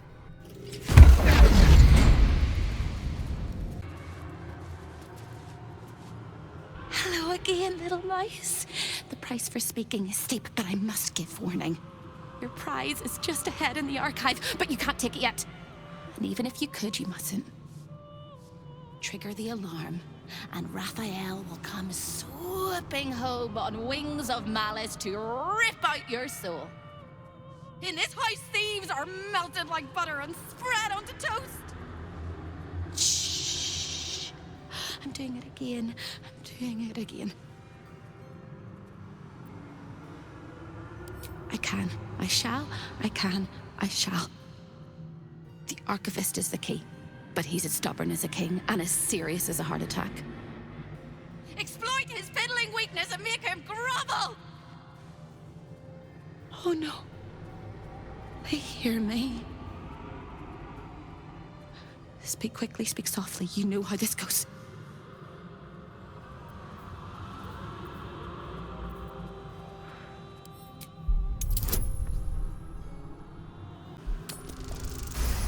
Speak quickly, speak softly. You know how this... You steady your mind and prepare your questions. He fears authority figures. Perhaps his teacher took a strap to him and left a deep impression at an early age. There's one regular visitor that he particularly fears. She is...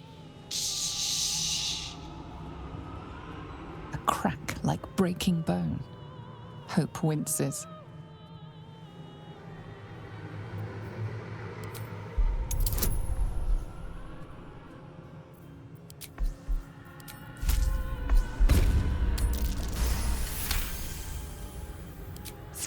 Things than you, little mouse. Verilius Receptor. A High Inquisitor of Zariel. Officially entitled to audit Raphael's collection.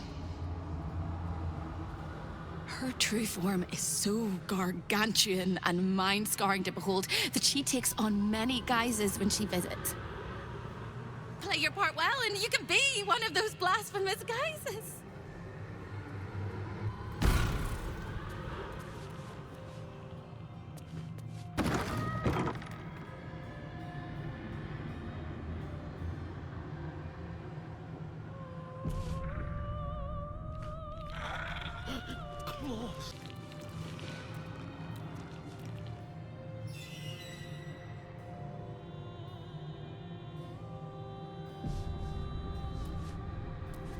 A guest? Are you a client of the Master, or a visitor from elsewhere in the Hells? I do not believe you were invited. One moment. I shall consult the visitor's schedule.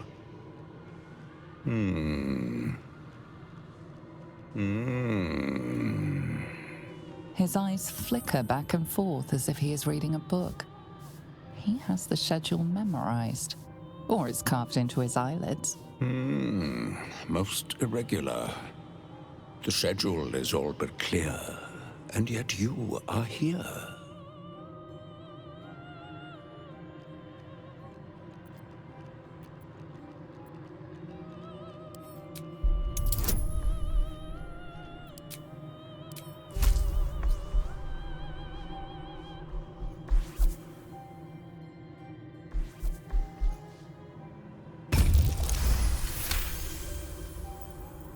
A thousand apologies, O majestic magistrate of the Infernal Court.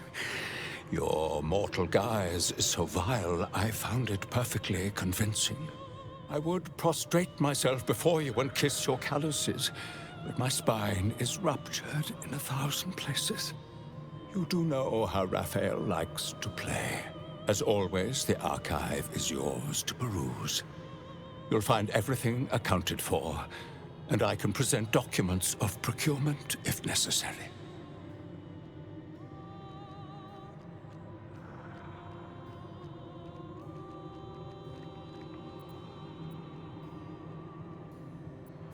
You may examine them, O diabolical dominatrix, but they cannot be removed unless you present a writ of infernal requisition with Article 152 correctly filled out.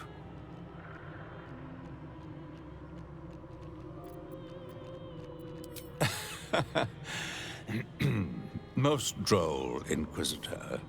As you well know, the crown of Casus is lost, stolen from Mephistopheles by gods kissing mortals. My master certainly had nothing to do with any of that business. A fine pair of gauntlets that allow the wearer to twist the head from even the most resilient malingerer. An amulet that causes the blood to surge and the heart to swell, along with other parts. Most invigorating. And awaiting installation, we have secured a rod that gathers the weave around it in great quantities, just as surely as shit gathers flies.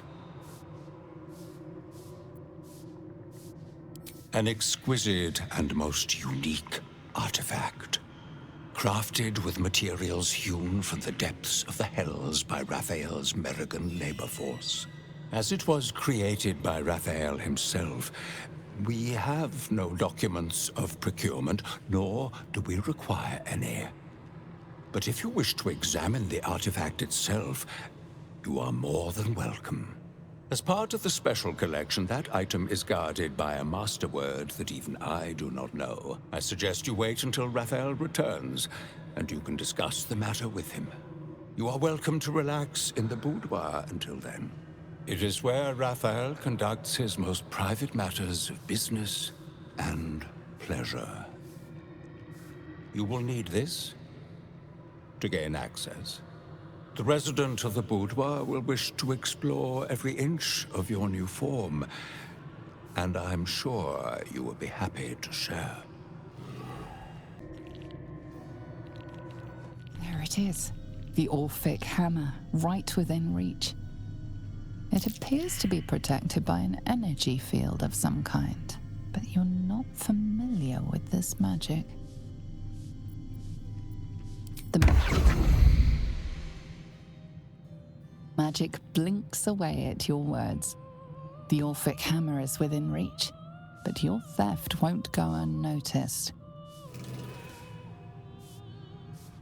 Leave no trace. You just rang Raphael's dinner bell. You are the Minthara. This is delightful. You have what you wanted, but you cannot leave lest all hells break loose. I've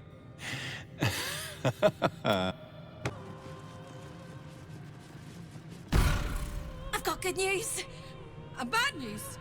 And worst news. Good news. You got what you came for. Successful visit. Great success. Fantastic work. Bad news. So many things will be on fire when you step outside of this room. You included. That's okay, no, right? It's hell. You expected it to be hot. Worst news, Raphael's on his way home, and oh boy, he is spitting mad. You planned for this. I know you did. You have everything under control. It's really important that you don't panic, even when your eyes evaporate from the heat. Come to my prison, bring the hammer, break my chains, and then we exit stage any which way. Quick as a cockroach, lickety-split, if you don't mind!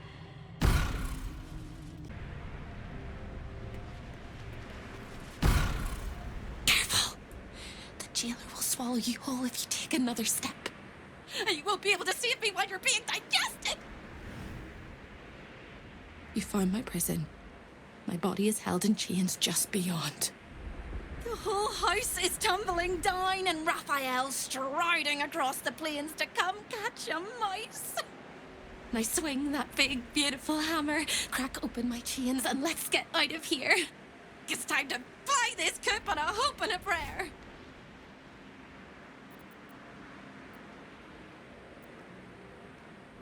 You sound so brave, but we really don't have a choice.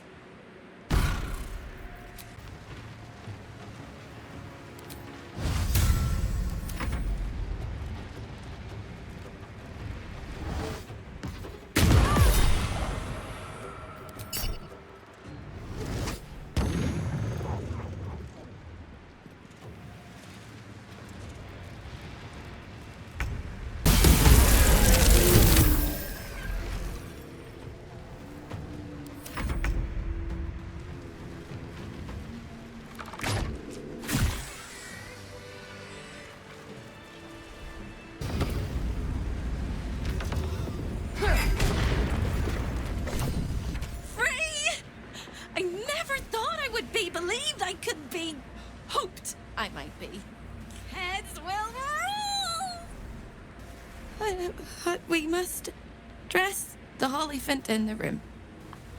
I can see how you avoid looking at me. I must be so terribly mutilated after all these decades of torture. Don't hold back. Tell me how bad it is.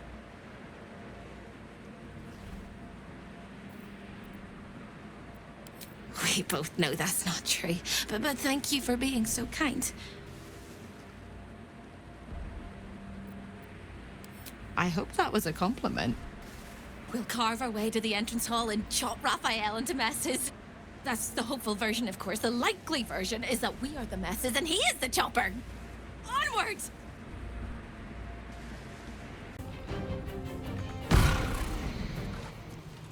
Time slows for a moment, and the air becomes thicker. The master of the house is coming. You.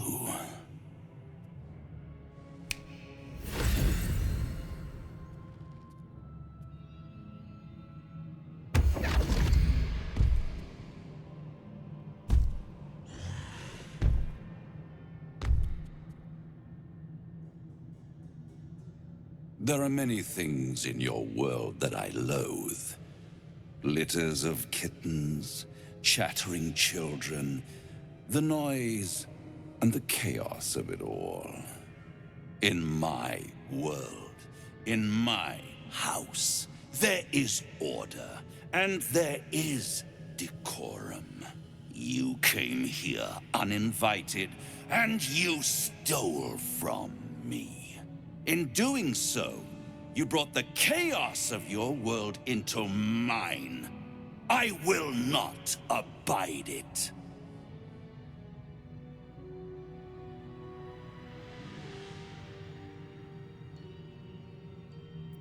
Sister, oh sister, I've wept and I've cried, but all would be well if you were by my side. Oh, Hope, you are such a piteous thing. All it takes is a crumb from the table and you forget the centuries of starvation. This insolence has earned you centuries more. Corella, tell our unwelcome guest about your role in their tragic downfall. I permitted you the freedom to decide your own fate. You could have been smart, selfless, saved the world. Instead, you came here and risked everything. It's the fatal flaw of mortal kind. Take away their free will and they call you a tyrant. Allow them to indulge it and they become tyrants. You would have been heroes if you'd only dealt fairly with me. Instead, you're not so different to doomed Carsus, overreaching your limits and burning your world to ash. Wrong! Wrong! Wrong! They will save their world and smash you to smithereens. It's this charming naivety that makes your company such a joy to me, Hope. I'll even forgive this little rebellion once you're suitably chastised. This isn't a rebellion. It's a revolt. I'm revolting! Then Hope dies today. Commander, you can salvage a trophy from these insects when I'm done with them. My name is Georgia. These insects understand the honor of hunters better than you ever will, trickster. They help me to eliminate my prey beneath the Shadowlands. Prey that you hoped I would never find. You did what? I will make you suffer torment so vile, the hells themselves will shudder to see them. And whatever torments I invent for your gear, I will perfect in the centuries I spend toying with your soul. If you have any last words, make it quick. It will only take a moment to finish you.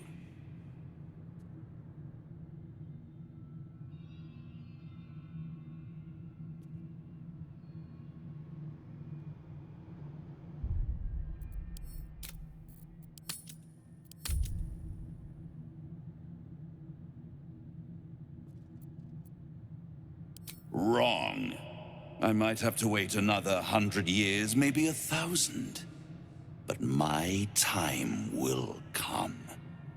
Your time is over, little mouse. Now, down comes the claw.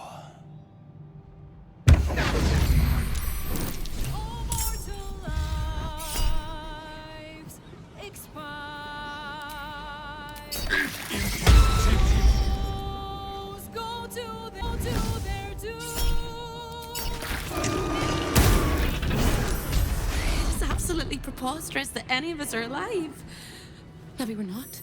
Pinch yourself and check we're not dreaming the last of our lives as we die screaming!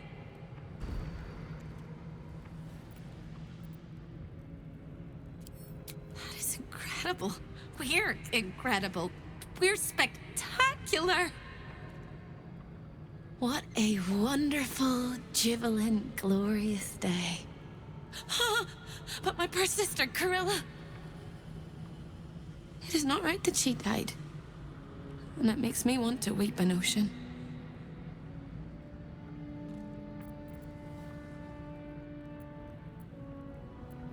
She was an entire person before she ever made that choice.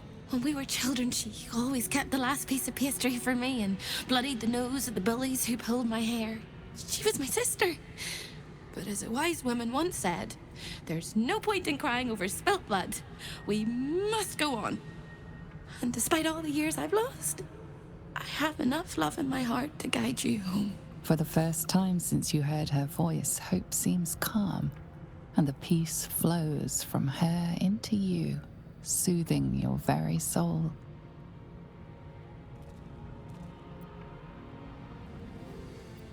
I'll hope.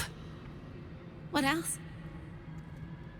I hope I'll see Corilla again one day, and that she'll say sorry, and I'll tell her she's forgiven.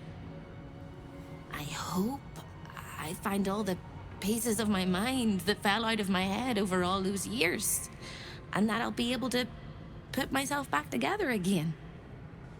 I hope the echoes of pain will fade, and memories of sorrow will die, and that you'll visit me here someday.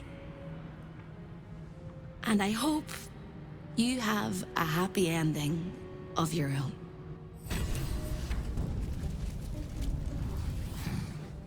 You fought well. We could use such strength in the Blood War. Now I'm free of Raphael's blasted contract. I can return to the front lines.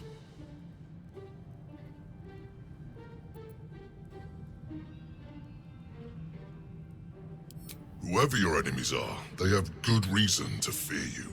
And I'll gladly lend you my skills against them when the time comes. Until then, good luck to you, little rabbit. You're a finer hunter than any wolf. The Devil's Lair. Risked mind, limb, and freedom. All to steal the Orphic Hammer. I hope your ambitions end there. I have already told you that the Githyanki Prince only wants to see you dead. But it seems you still do not trust me.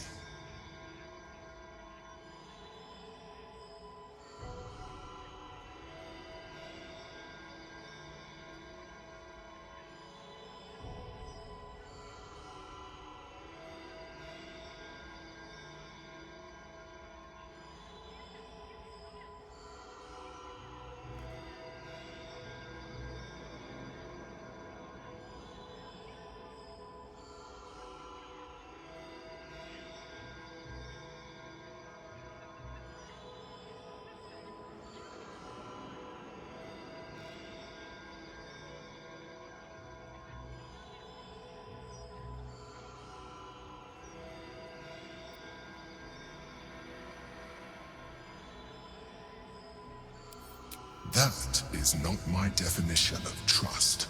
You are falling into the same trap as the Chosen. Their distrust of one another is their undoing. We must not make the same mistake. We must work together.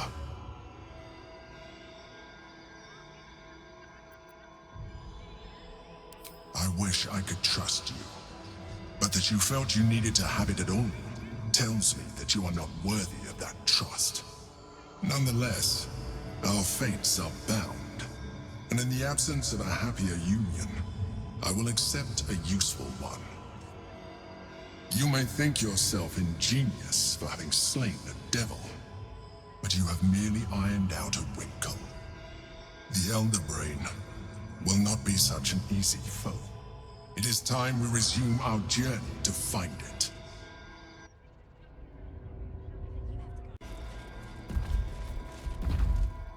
Trips to the Hells are usually one way, especially when the traveler causes the kind of trouble you did. I knew you were a thief, didn't realize you were a killer. Raphael's death is already causing quite a stir across the Hells. It's a rare thing for a mortal to slay a devil of his stature. In all the excitement, I hope you didn't forget our bargain. Do you have the gauntlets?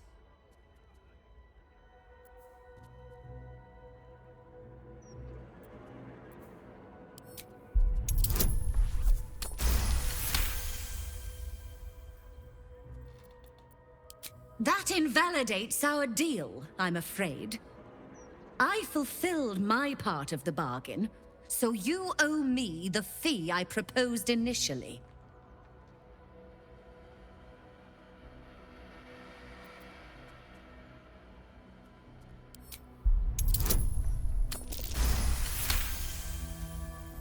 Not a subtle point, but well made.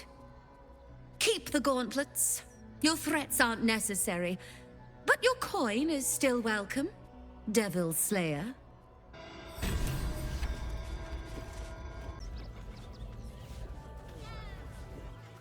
What a sight for sore eyes. I believe there's somewhere you're supposed to be. No? Long overdue, in fact. Do I know you? No, but I know you. I was told to keep watch for you, and point you towards home should you ever appear. And lo, you have appeared.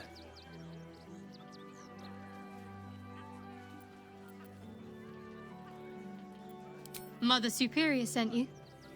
Go on then. Where do I go? So close to home, and yet you need a guiding hand. Amazing how malleable, or fragile, the mind can be. First, you need to continue onwards into the lower city. Then, seek out a place called the House of Grief. It may not be quite what you expect, but I assure you, it's the right spot. Go there, make yourself known. You will be given the welcome you deserve. Can't you show me yourself?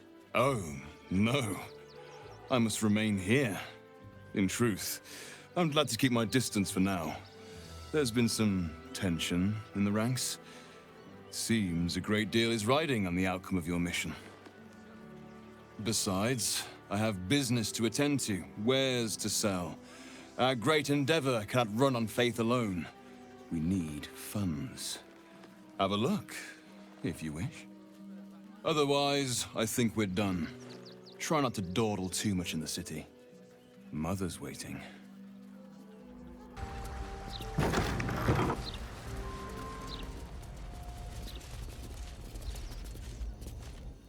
Welcome back. We've been awaiting you, Shadowheart. So, the rumors are true then? The Dark Lady has blessed you. Most curious. I need to see the Mother Superior. All in due time.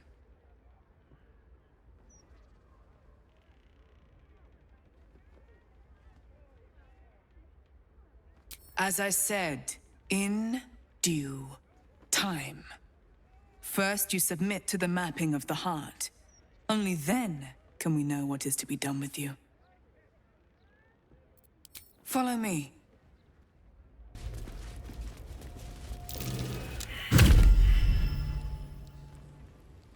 You seek to be unburdened, yes? The mapping of the heart can reveal the way. Yet, there is another here whose need is great. That voice. Allow me. I think I'm supposed to do this.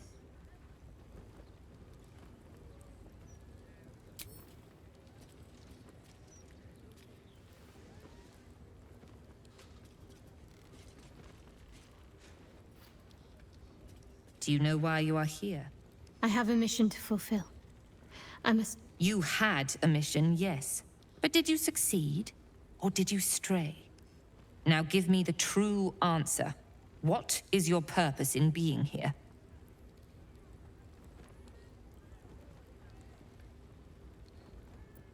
The artifact. I was sent to retrieve it. At any cost. And who tasked you with this mission? The Mother Superior of It's you. Give me the honor of my name. In full. I can't. My memories... I know what's in that head of yours better than you do, girl.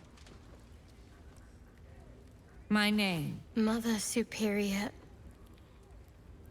Viconia de Veer. You still have the wits to recognize your betters. Good. Now descend. You have much to answer for. An astral projection. It is just like a de Veer to avoid facing danger in the flesh. They always were a family of cowards.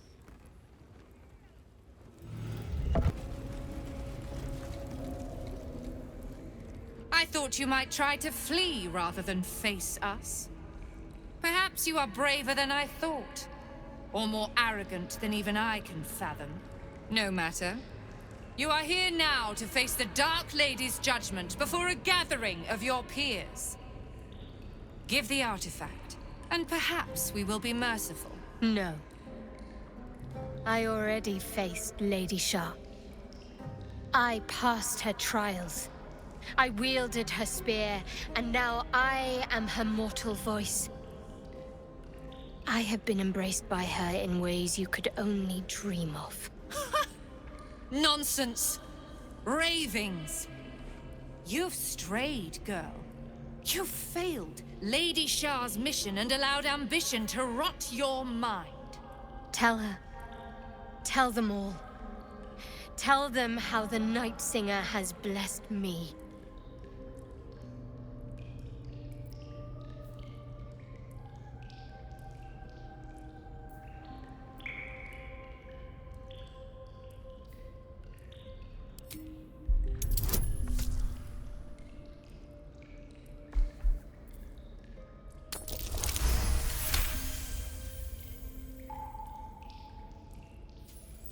I shall stand with Shadowheart. So be it.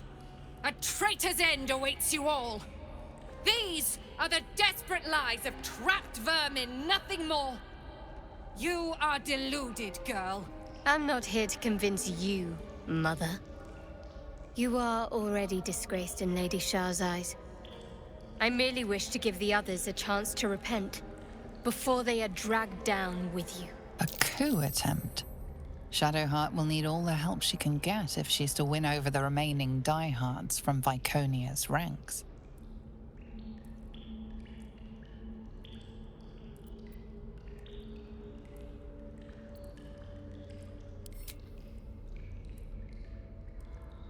I sank a spear into the heart of the Moon Witch's daughter. Lady Shah rewarded me. She turned the pain that once held me back into the power that now drives me on. And she told me to cleanse her church of those who failed her. The traitor's ranks swell, like a corpse left under the sun. I will take joy in making each and every one of you suffer. Enough talk, girl. The sooner we finish this, the sooner your blood can be sluiced off Lady Shah's sacred grotto.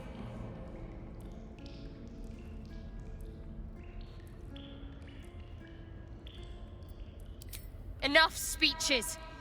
The odds are already in my favor. Do you think the Dark Lady would want you to die for a lost cause?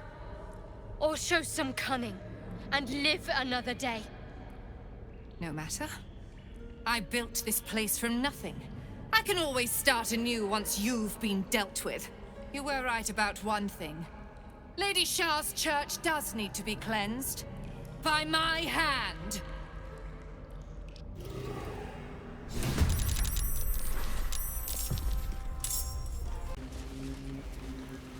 So you think you have won.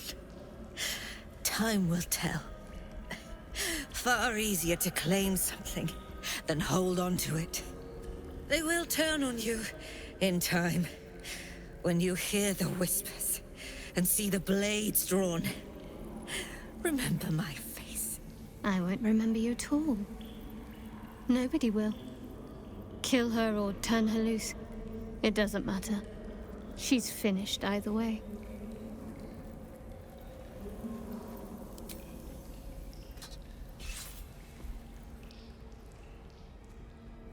I draw near, my lady.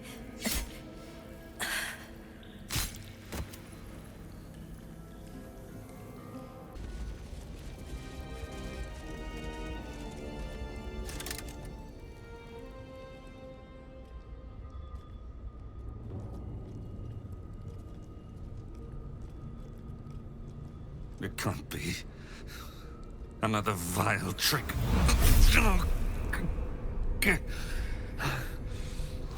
It was me.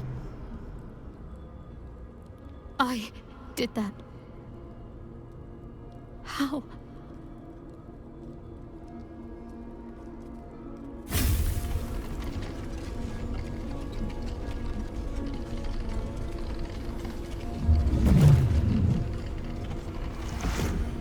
This was my gift to you.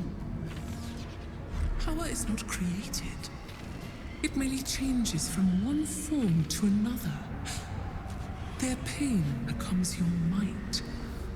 Their suffering furthers your glory. I don't understand. Who are these people? Arnell Hallowleaf and his wife, Emily, once. They were among the most fanatical of my sister, Selula's followers.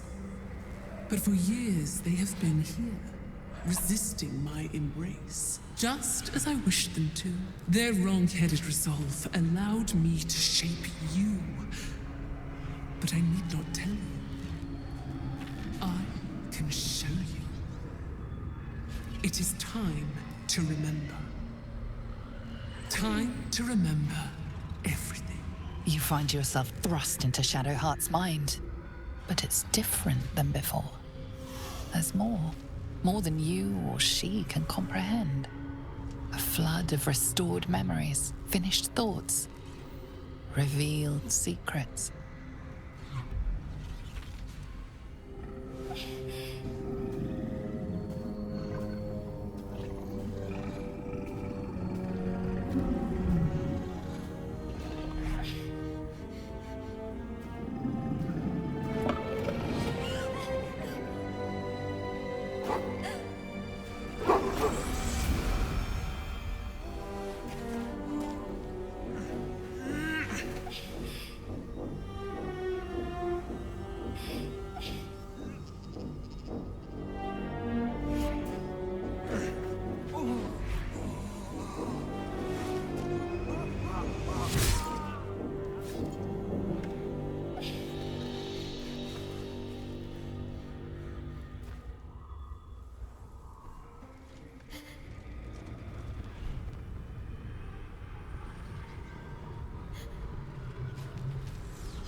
I remember it all.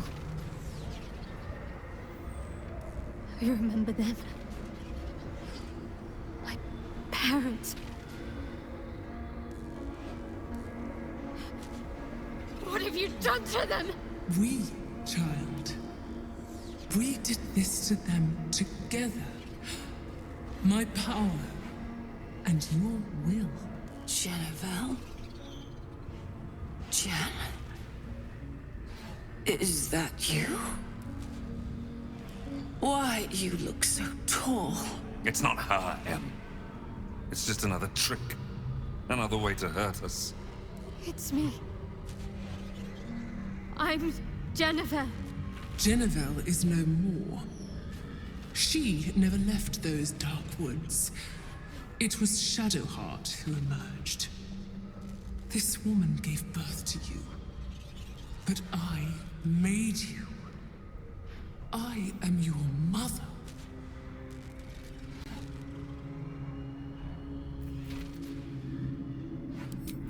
A sacrifice is not a sacrifice if it has no meaning. This is the final step. Snuff out the last embers of your old life, so that you can finally be who you were meant to be. Kill them. For me. Then I will take the memories away from you again. Loss will heal you, and you will be my right hand at last.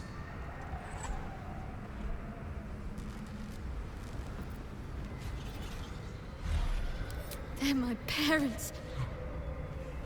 I don't know if I can. You can. You must. Do you remember your training, child?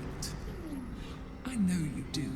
All the times you stood in this room, wondering why this pair seemed so familiar. All the times you honed your skills on them, they remember everything. The pain, the pleading, their torturer wearing their daughter's face. End their nightmare. Give them peace.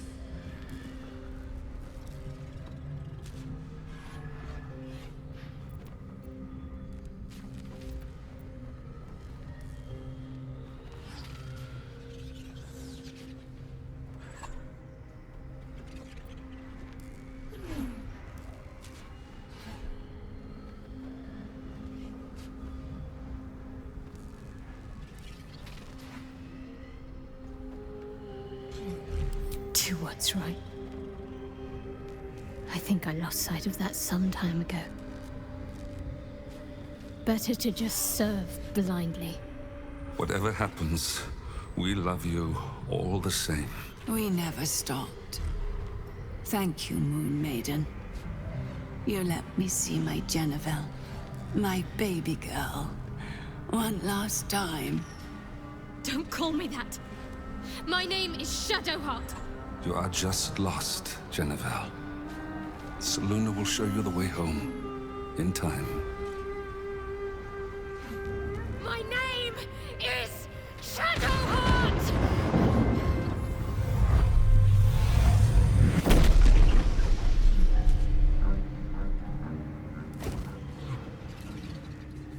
It is done. And done well. They are with me now, in my endless dark. And from them, you can draw endless power. I still remember. No longer. Forget. Forget and rise.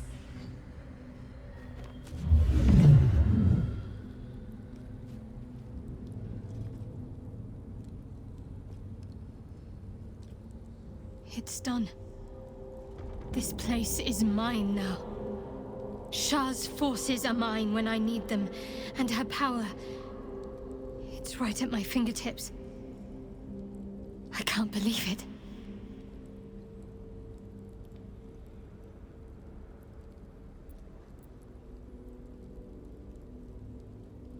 Sacrifices. My final test, whoever they are. A rather meager offering to the Dark Lady. But it's not my place to question her. It's time we left. We're not finished with the Absolute just yet. Only now, Shah's forces are mine to command, when the battle comes. The final sacrifice has been made. I am Lady Shah's right hand now. It has all been worth it. Every step, every trial, every drop of blood.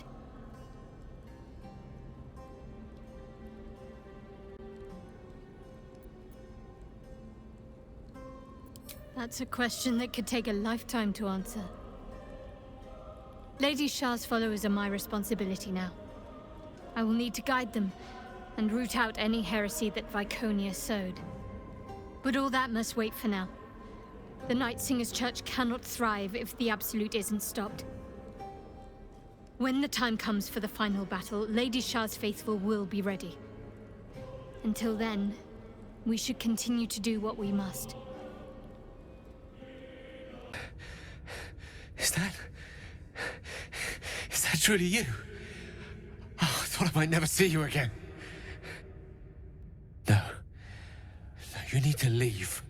You put as much distance as you can between yourself and that monster.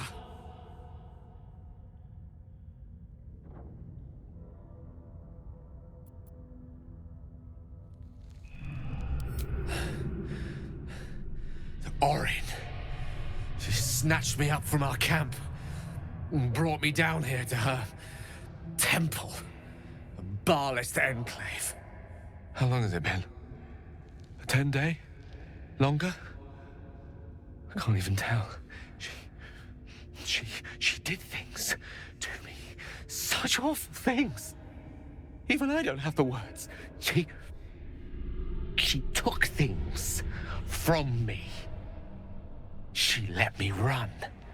She likes the sport of it, and told me I could earn back what she cut off. My trophy, she said, if I could outpace her. Look, you can't fight her. She's too strong. Turn around. I'm done running. I'll buy you what time I can.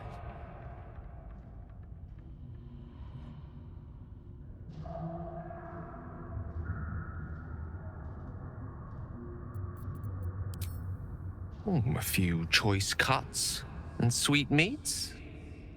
Nothing fatal. Not with my knife work. But perhaps a tad, diminishing.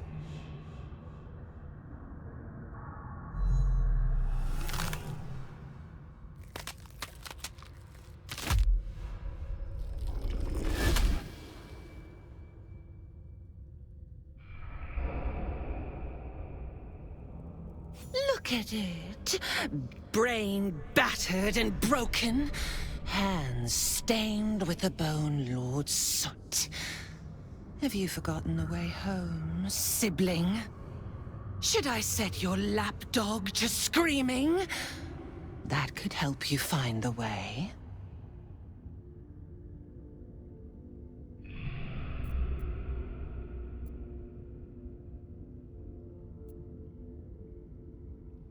Bhaal's blood-addled beloved, swaddled in sinews, thinks it can judge. Never struggled, no purpose, nannied by that grim-gotten butler. You are the one who isn't capable. Gortash betrays us, bloodkin. He sets a leash to our slaughter, uses us to drive the herd towards his tin men's oppression. You must kill the tyrant, smear him across his rock-rotten halls, and pluck the netherstone from his carcass. Then we duel, sweet slaughterkin. The winner claims the stones, Bhaals Chosen. The loser rots on his altar. Agree, and I will bring my assassins to heal. They watch you always, longing to spray the crimson from your veins. Refuse me, and you'll learn what happens to those who defy Bhaal's doctrine. So will your friend. So, this was Orin's intention. A combat against a fellow scion of Bhaal, witnessed by the Lord of Murder himself. Accept, and you must kill Gortash. Refuse, and your companion's life may be forfeit, as might your own. Orin's assassins will hunt you like prey for slaughter.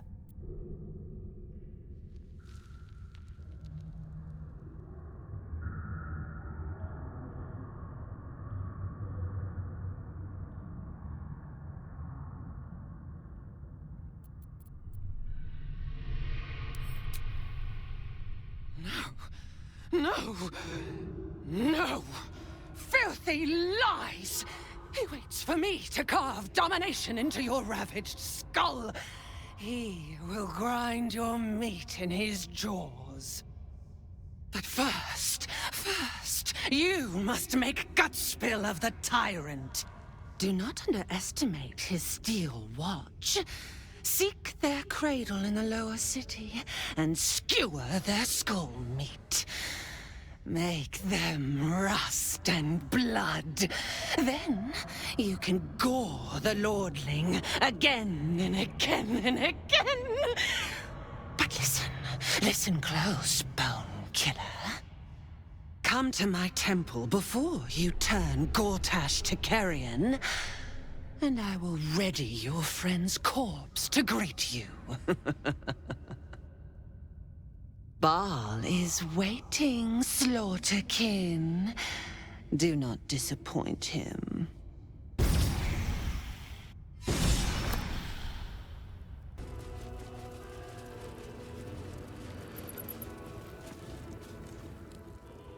You gaze upon murder's progeny, child. His most ill-trusted zealots. His faithful departed. Prodigal servants, each returned to do his bidding eternally. This is the court of the Dread Lord's Tribunal. I am its custodian. Here come those who seek to transcend, aspirants of his most profane order, the would-be unholy assassins of Bhaal. But you are no mere aspirant. I did not expect to see you again. So it is true. You have returned. Sarevok Anchev, a Bhaal spawn who failed to become chosen long ago. Spilled stain of father's divine essence left out to dry. Is he your cousin? Great uncle? Brother even? Bhaal's bilious waters are always a little murky.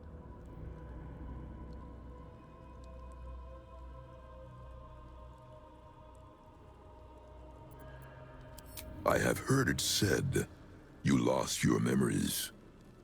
Let me revive them. In times past, I was Bhaal's Deathbringer, his acolyte. And you, his favorite child. You worshipped him the way that he would wish. Your bloodlust innate, your thirst for butchery, unslakable. But you were foolish enough to think yourself untouchable. You didn't see Orin rising through the ranks. You were blinded by her artistry, her devotion. You believed she worshipped you as much as all the others. Your fall was as spectacular as your birth. The purest Bhaal spawn there ever was. Ruined by his own hubris. But now, you have returned. Tell me, are you here to have your vengeance on my granddaughter?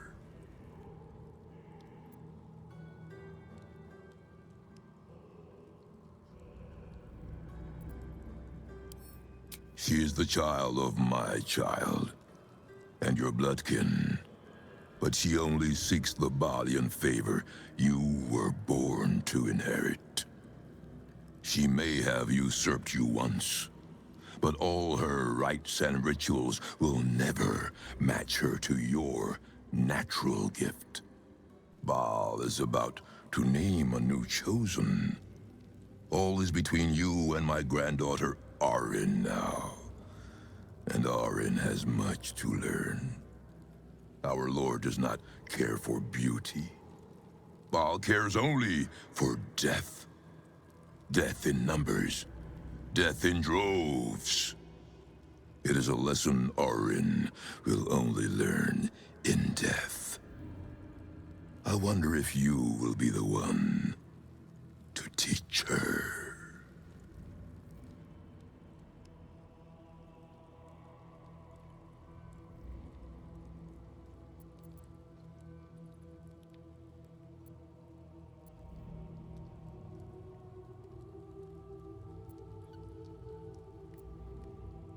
She seeks to sacrifice you in our father's temple.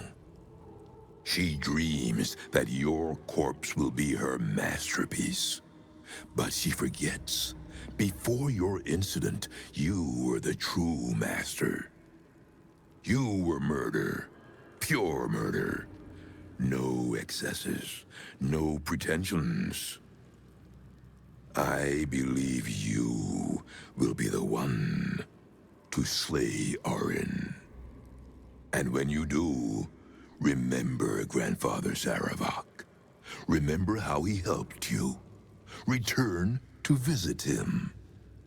And tell the blood-drenched tale of your victory. We have a sacrifice prepared for you, child of murder.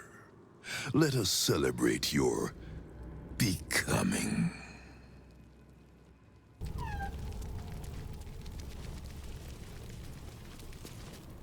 Come, child of Bhaal. Offer thanks unto your father for your birth, and in so doing, be reborn anew. Slaughter this celestial being. Spill its blood into the void, and through eradication of its goodness, be exalted.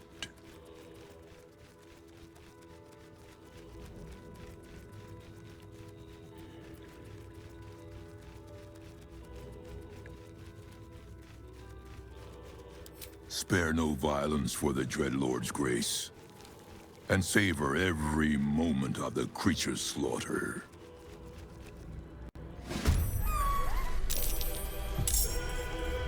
Blood comes easy these days.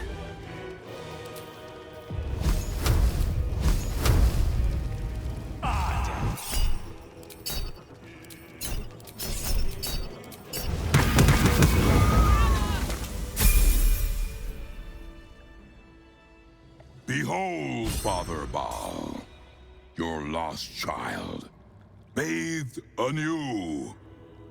Arise, unholy assassin.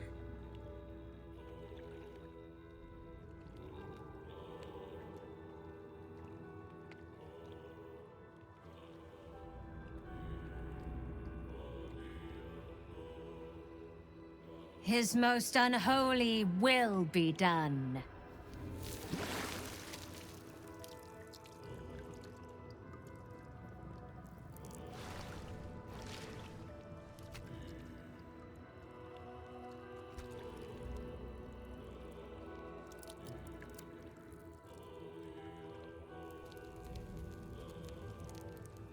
Take this amulet, child, and return it to your father's chamber. You are the true inheritor of his will, and he would smile to see you wear it. Cleanse the temple of Orin's girlish shrines, and bring your primal slaughter back to Bhaal. There is nothing more I can teach you, but if you bring about her death, return to me. We shall revel in the divine memory together, as family. Hither, oh hither, my hotshot champion, raring to slay. Oh, master, master, master! You have come home to your royal dwelling. But why did you exert yourself so getting here? I was waiting to open the door. Lady Orin told me not to let you in.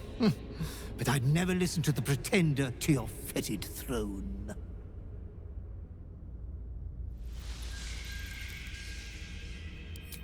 Yeah, I would have told you so, but didn't dream of interrupting when you were enjoying yourself so. Bashing the Hollyphant's wormy trunk was a particularly refined deed.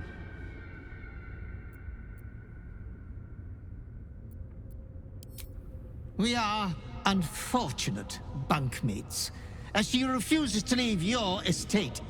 Every day she kills me as I'm trying to beautify the temple for your return. Up to thrice some days. Being killed by you is so much more pleasurable, Master.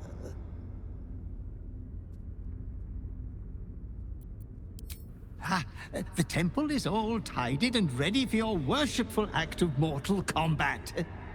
The eye sockets of our graven god's icon are all polished up, ready to glow menacingly as you bludgeon your sister to death. I've restacked every pile of skulls and mounted more skeletons on the walls for a cozy touch.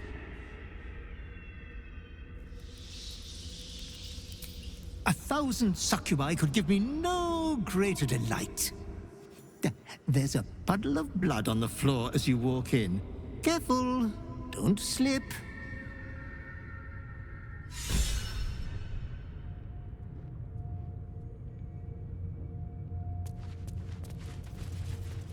I believe Orin first made an incision in the upper left clavicle.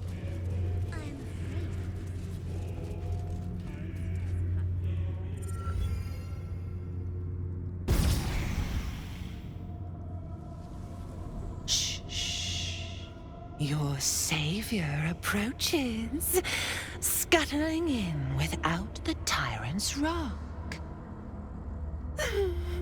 You are a mangled bloodbrain, thinking father could be refused. Did it think it could protect? Did it think it could save? Only the blades can offer salvation.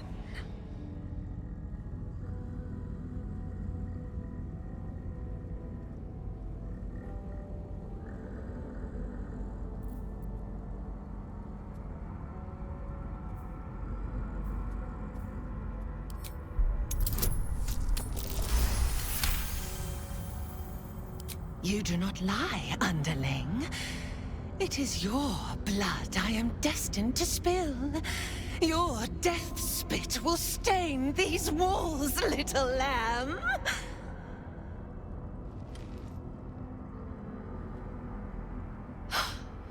You still don't remember, do you, bloodkin?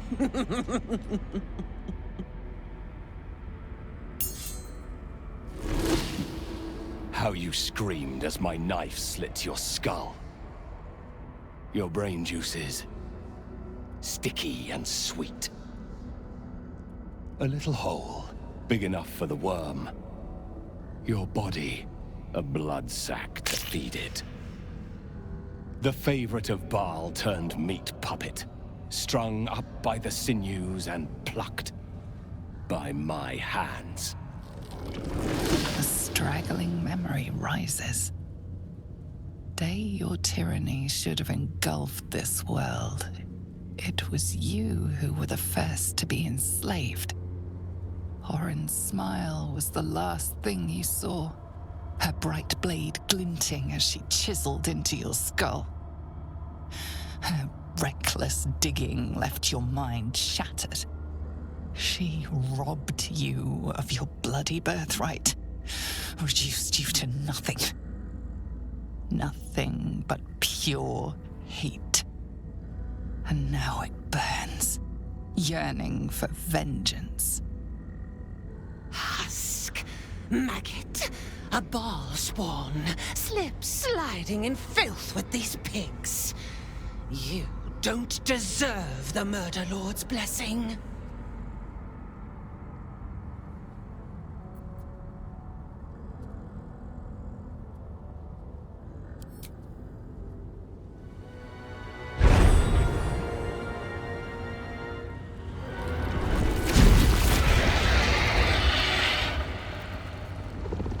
The changeling stands no chance, fiendish one.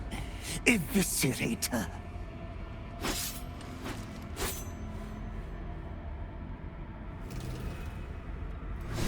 Lord Bhaal demands a pure blood sport. But if anyone intervenes, we will gut them.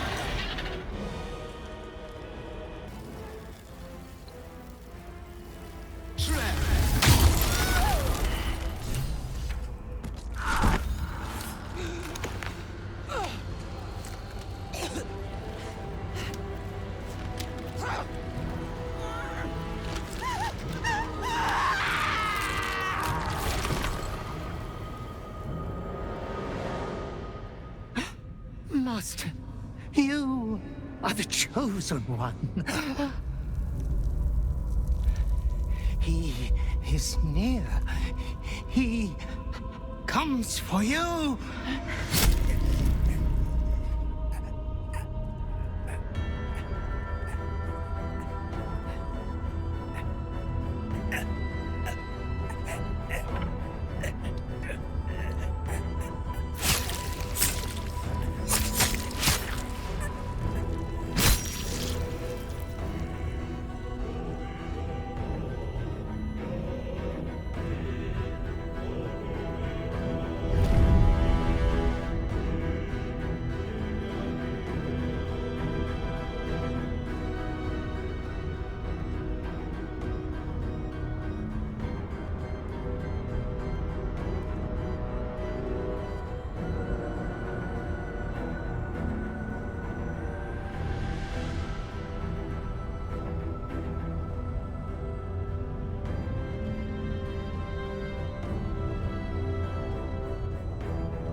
Gift from your god, your father, an offering of his affection for you, or confirmation that he owns you.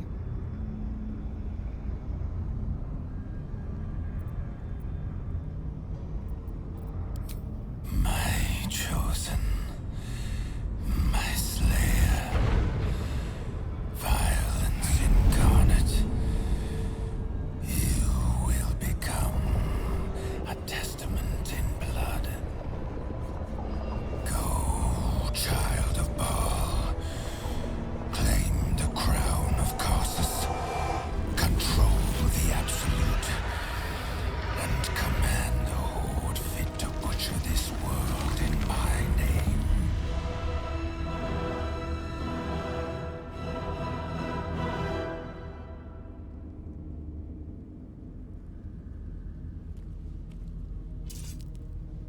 The stone trembles with evils, warm as fathers hate.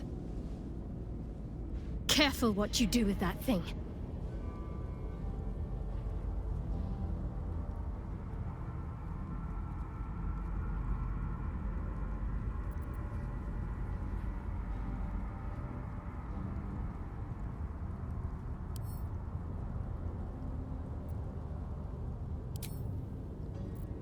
Unease fills the Bhaal temple's stagnant air. Congratulations. Your father smiles upon you. But do not let filial piety distract you from our cause. Orin's Netherstone is in our grasp. And now we must look ahead to the other. Gortash. Gortash will be delighted to hear of Orin's death, but be ready for anything when we report to him. If he is to betray us, that would be the time. Seek him out. He is all that stands between us and the Elderbrain. No one stopped. What? What happened? Where am I?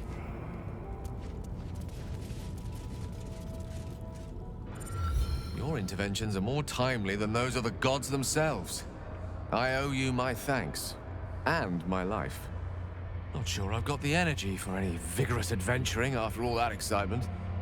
I'll be back at camp, counting my blessings.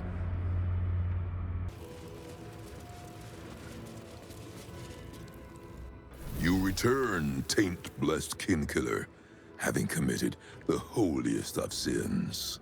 Your despicable sister lies dead, and your chosen body bathed in her blood.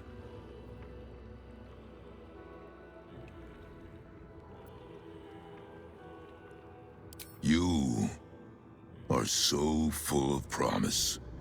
The perfect chosen.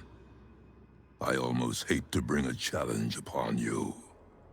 Bhaal's will is absolute. The strongest of his bloodline will be chosen.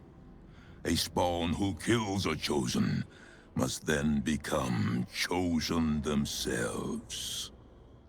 You have done me a great service, child of murder. In eliminating Orin, you have cleared the way for me.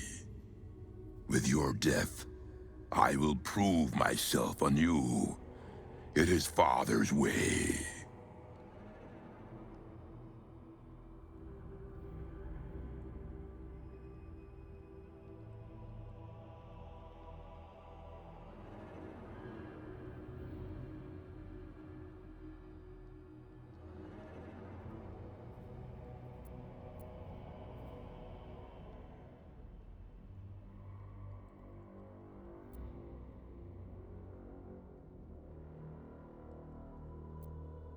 Perhaps not, but for his honor, I must try.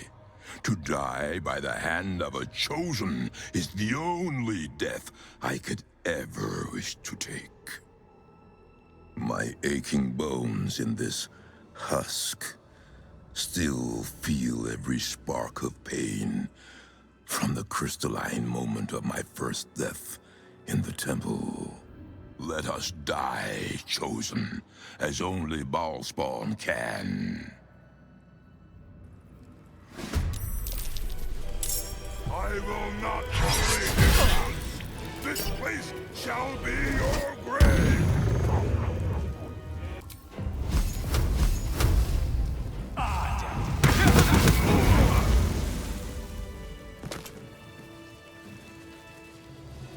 Shouldn't have wished to live in more interesting times.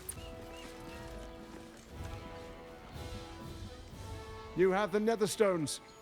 They resonate with my own.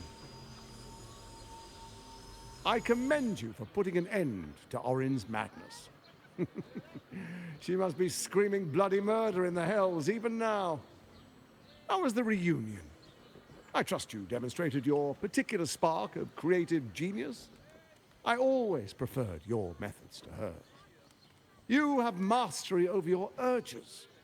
Orin was consumed by her gruesome obsessions.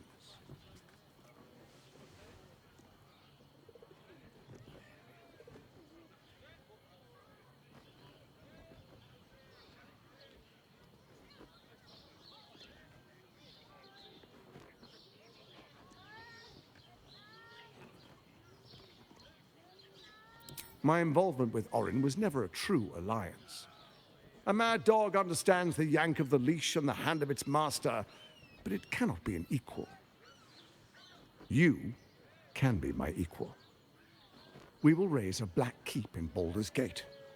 Then we will conquer the Sword Coast and unite all its peoples under our rule. But first, the brain awakens. We must act now. Faithful, come forward.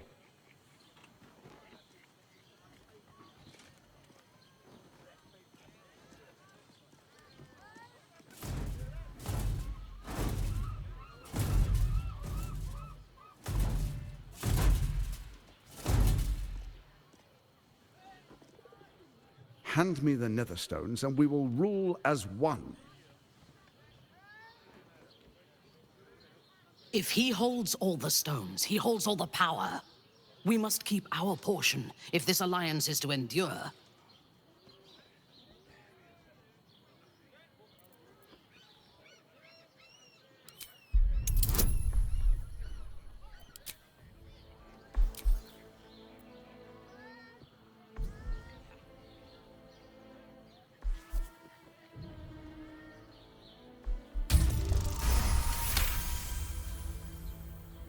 I will not tolerate weakness. A strong ally requires a strong will.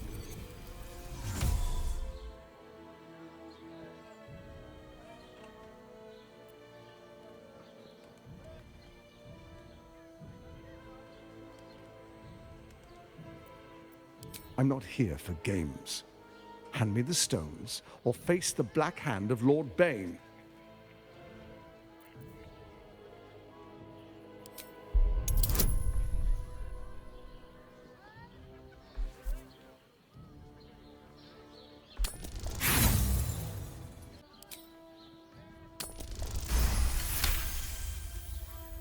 One final test. Will he defy me and prove his worth, or will he cower?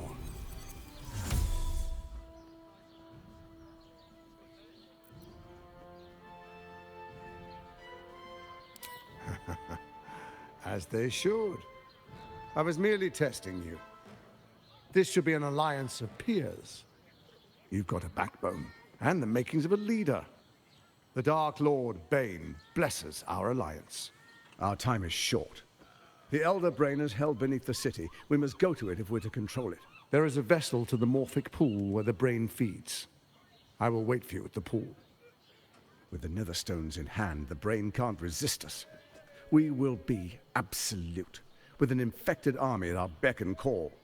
First we take Baldurs Gate, then Faerun. All of Toril will soon follow, 1,000 kingdoms at our command.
An overwhelming force pushes into your mind.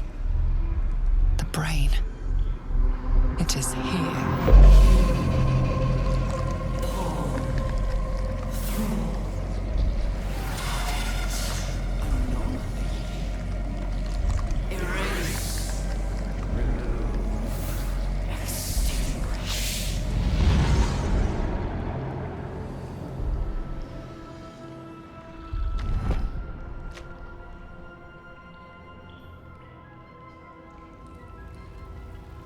Can you smell it? The brine. It's infused with magic. The brain is here.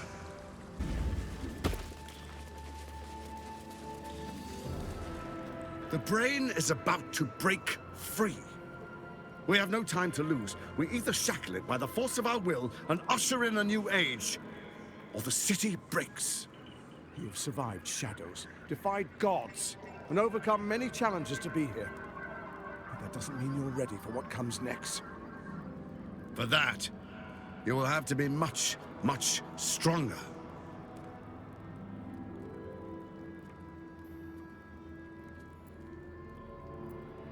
I don't doubt your conviction, but I'd be a fool to expect victory. The brain has grown incredibly powerful. Confronting it is madness, but there's no other way. If either of us falters, both of us die. Come, let's end this.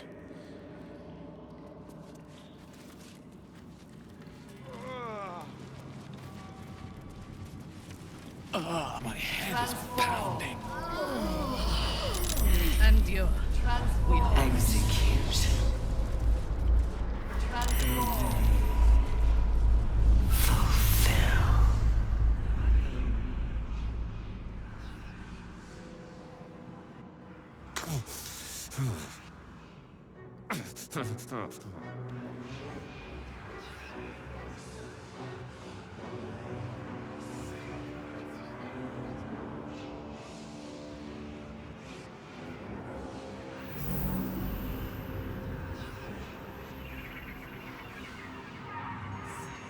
It's close. Have the stones ready.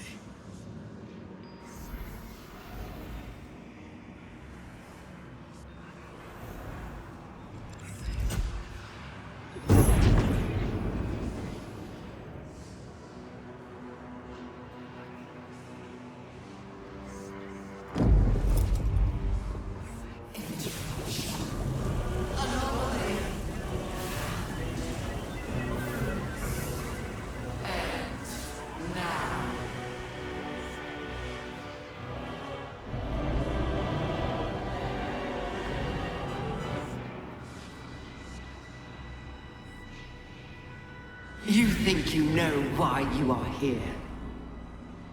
You think that by enslaving me with the Netherstones, you will bring your father's scourge upon the world. You are wrong.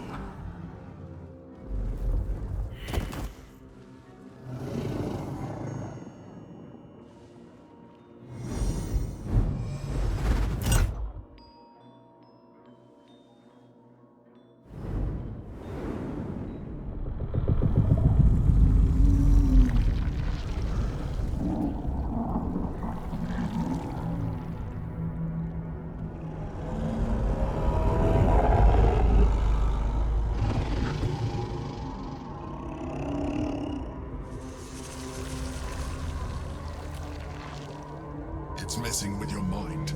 Don't listen to it. Use the stones.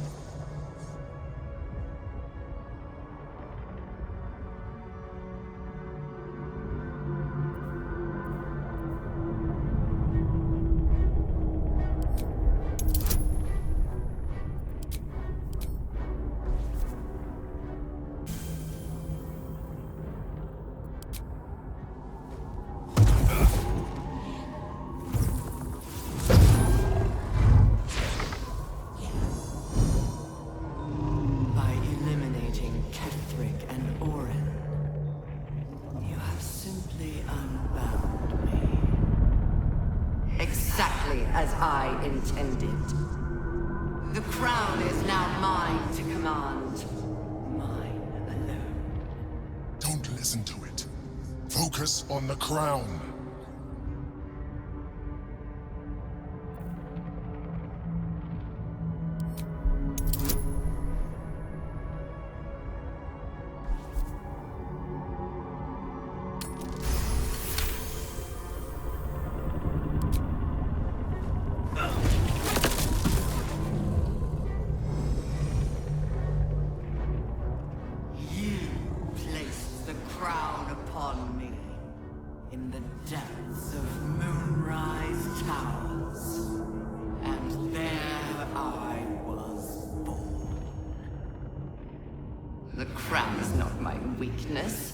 It is what made me what I am.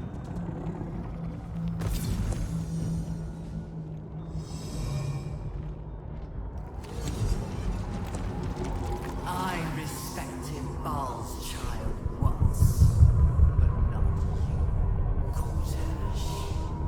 I allowed you to control me, as long as it suited my purpose. You have played your part. The next order to be given is mine, and it is this. Die.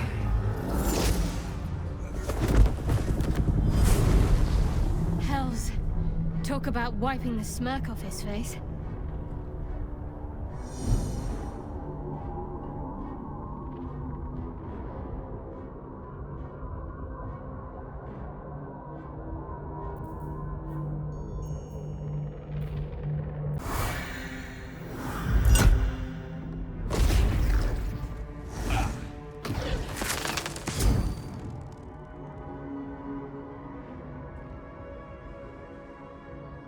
When the parasite entered your ruined mind, you became a pawn in my design.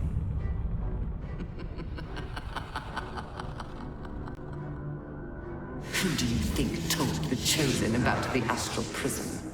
Who do you think planted the knowledge of Orpheus's power and the fear of what it could do? When the Chosen sent my thralls to retrieve the prism, who do you think let the Emperor slip its leash, knowing it would be the one to bring you to me? We were part of its plan.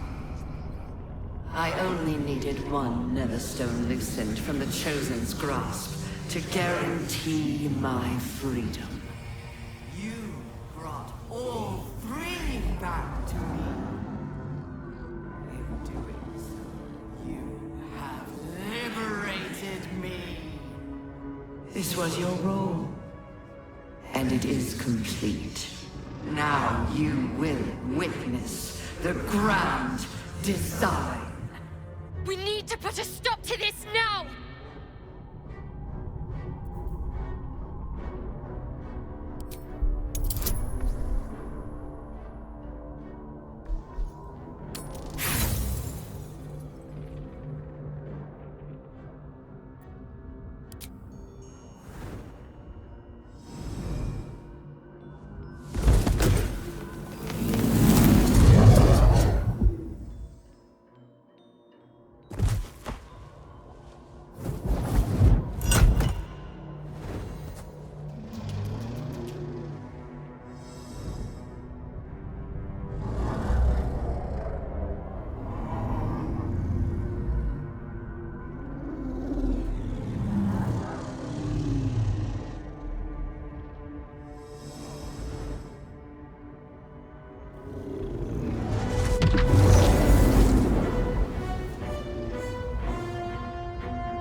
This is not over.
Pulled you out just in time. The situation is worse than I thought. This is an Netherbrain, no longer. The magic of the crown has caused it to evolve.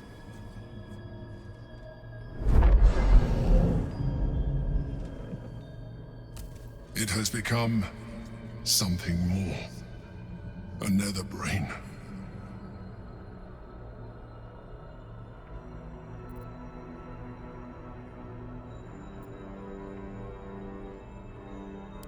I thought so too, but that was when I believed it was still an Elderbrain. It has been anticipating our every move from the start. I underestimated it. We will need to rethink our plan.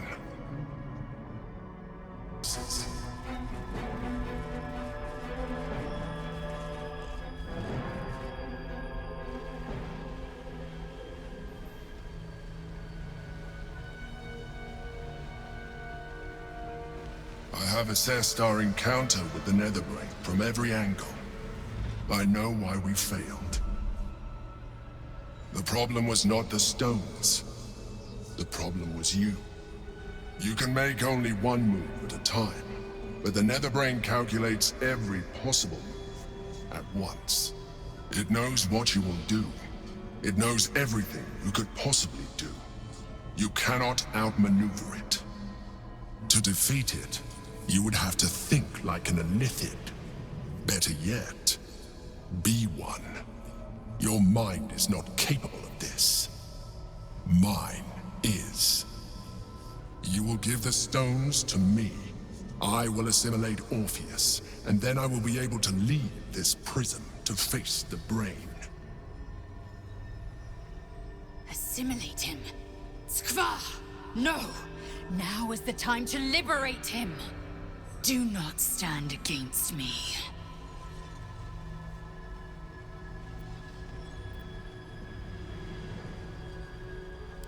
In theory, yes.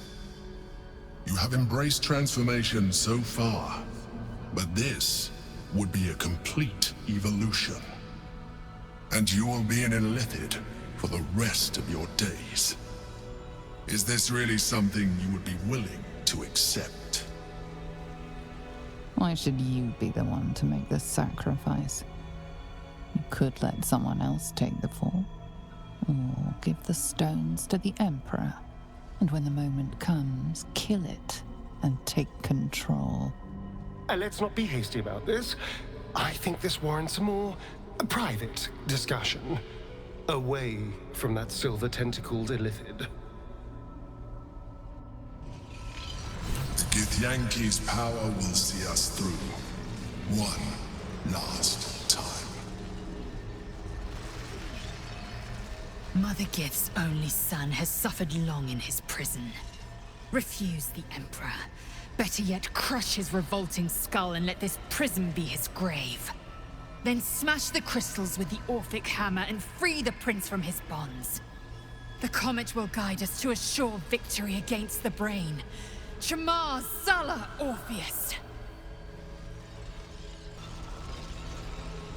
I trust you have aired opinions and grievances and made your decision. Are you ready to become a Mind Flayer? Very well. I have the means to evolve you. I took this one from the Nautilus. All you have to do. The boundary between thought and feeling is gone. Your mind and body are exact, but there is something else. You feel it. Don't... Stop. You would keep my people chained to their damnable queen. I should have trusted my gut. Driven a blade through your throat at first chance. We have the means to free Prince Orpheus, and you side with Gate. Who are you? You want Orpheus dead. You'll have to kill me first.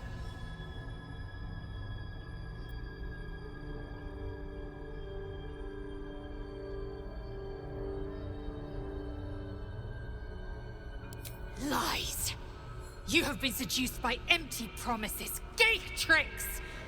To think I ever hoped for more from you. You have damned my people for eternity. Assimilate Orpheus, and I will rip off your every limb and bask in your agony.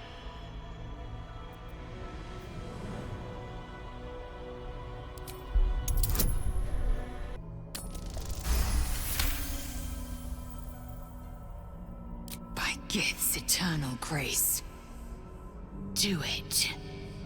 We will end the grand design, and then we will go our separate ways.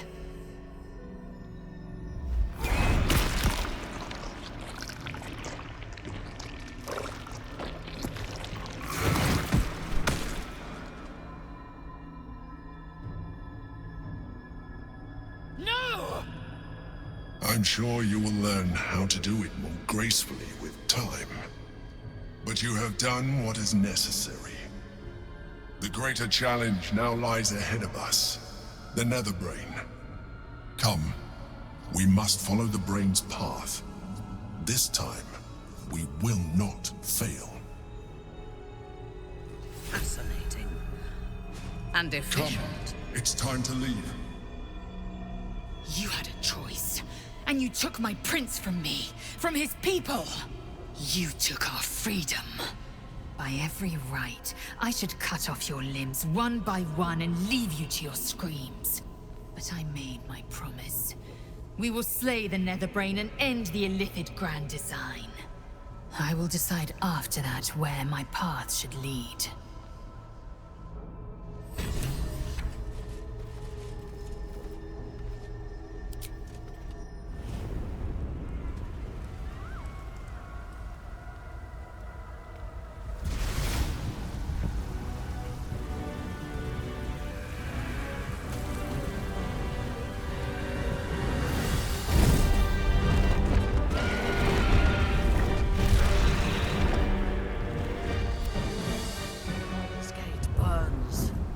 I have razed cities before. Never like this. We can use stealth or force, just as long as we move quickly.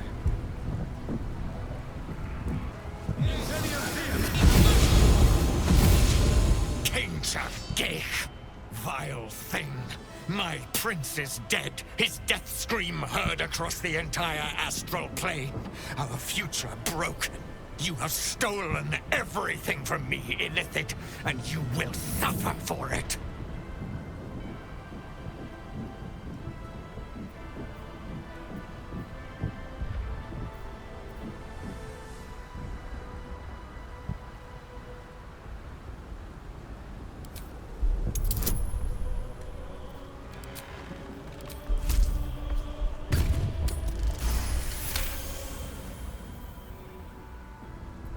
You think you can... Wait. I know that voice. I am no thrall, and this is no gate. This was a necessary sacrifice to end the grand design. Let's say I were to trust you. Let's say I knew that voice. You still slaughtered the true heir, Gith's son and salvation. You sentenced us to slavery. Unforgivable.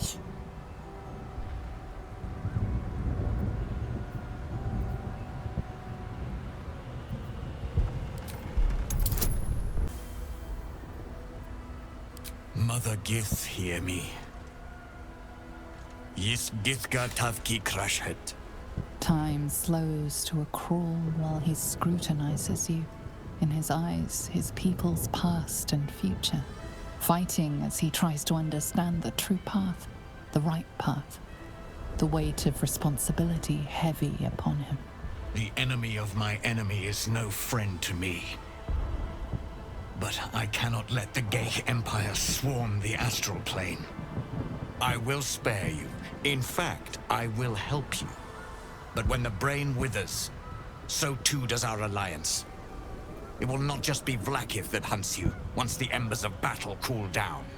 Thank you, Voss. Spare me your thanks, a Sharlak. Now go. I stand at the ready.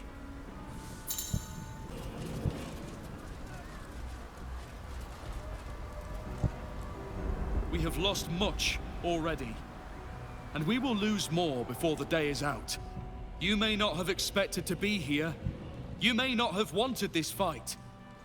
The soldiers around you may not be friends. In fact, they may be strangers, antagonists, enemies. But today, they are your allies. For today, we fight a greater evil than any of you have ever known. And we cannot fight it alone. Though it may not be your city, though it may not be your cause, you must find it within you to fight, side by side. For today...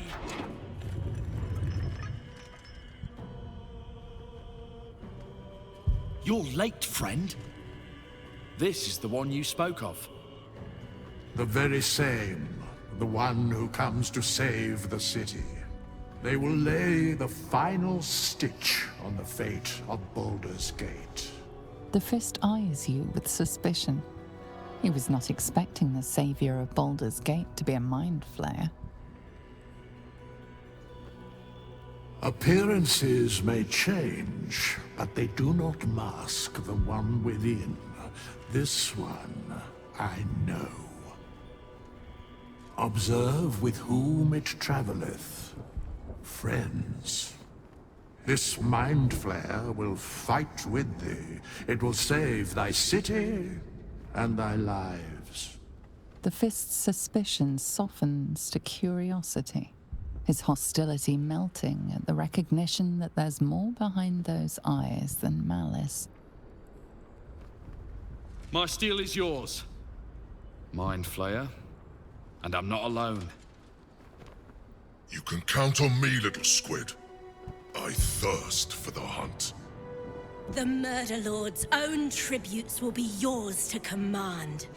Use us violently, and slaughter well. My dark forces are at your command today. We have a common goal. I was the first Dark Justiciar in a generation, but soon we'll be Legion. And today, we fight at your side. Glad to have you with us, and not a moment too soon. The air is thick with anticipation. All eyes are on you. What will a Mind Flayer say that could encourage them on the threshold of battle?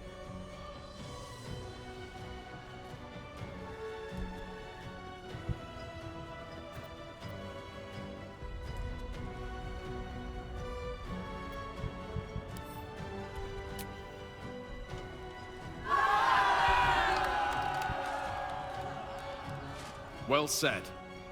We'll prepare ourselves. We'll be ready when you call upon us. May your weapons sing through your enemies' throats.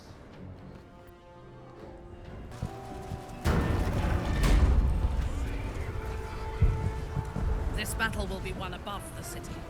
We must climb those tendrils to assault the brain.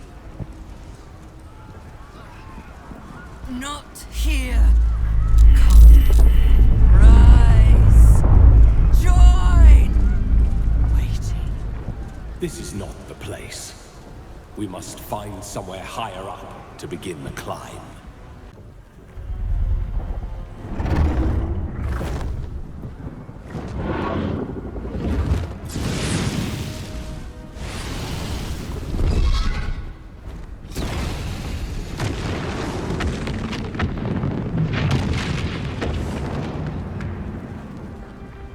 You are persistent. You have function. Leave them. Join us. Witness perfection. Witness the grand design.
There it is.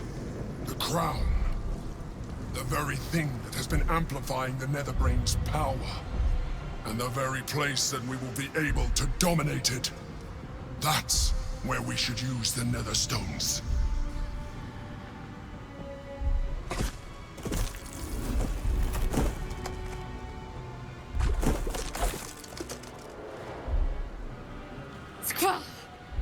One abomination births another!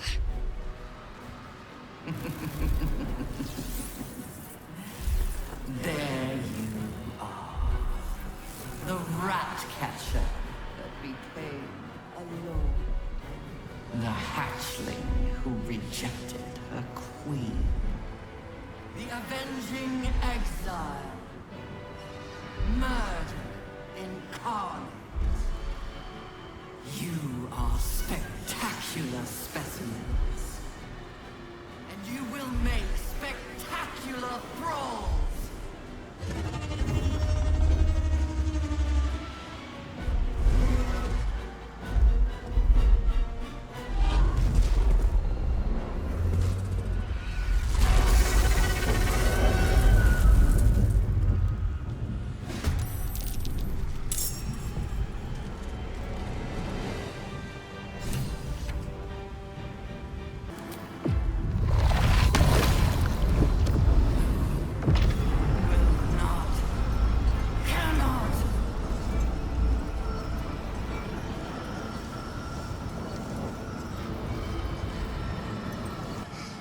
Taste my fury.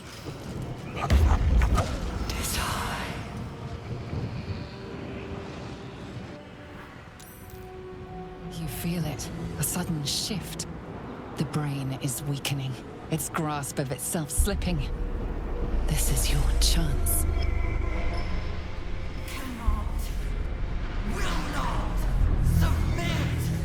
Even bound, its will is stronger than anything you've ever felt.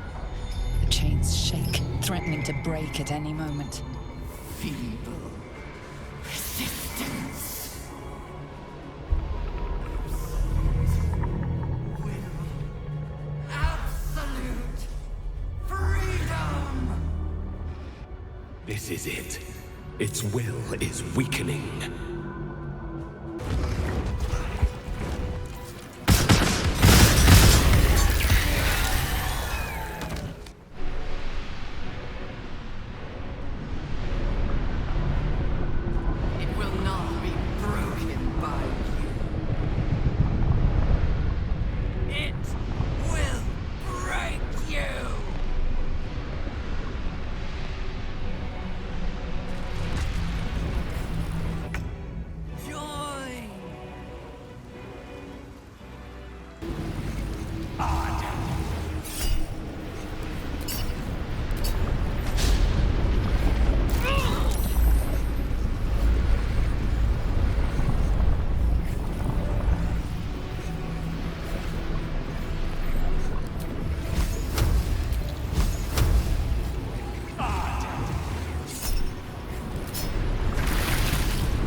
Impossible. Pain. Fear. Terror. Reconsider. Assess. Implore. Surrender.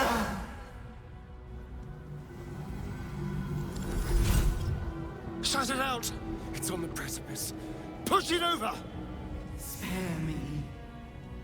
Join me. Wield me. Become absolute! Now, kill it!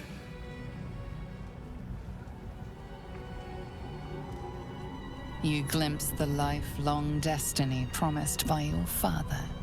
Enslave, dominate, ruin. In your father's name, you must seize your rightful claim to the brain, not destroy it. If you do not, then he will flay and shred your mind, so it cannot even comprehend the horrors he will plague you with. We could do it, you know. We could rule the world.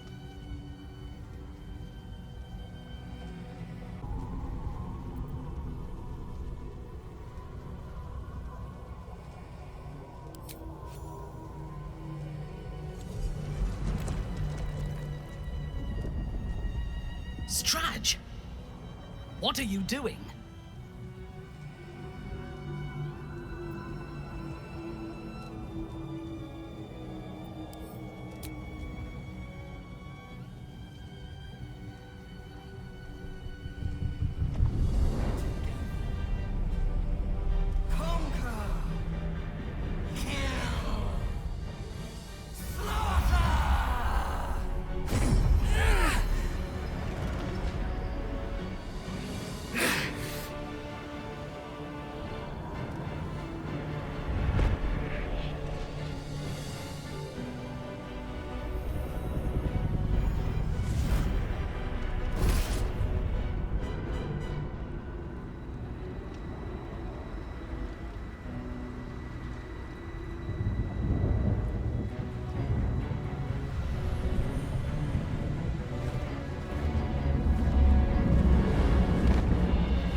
In Bhaal's name.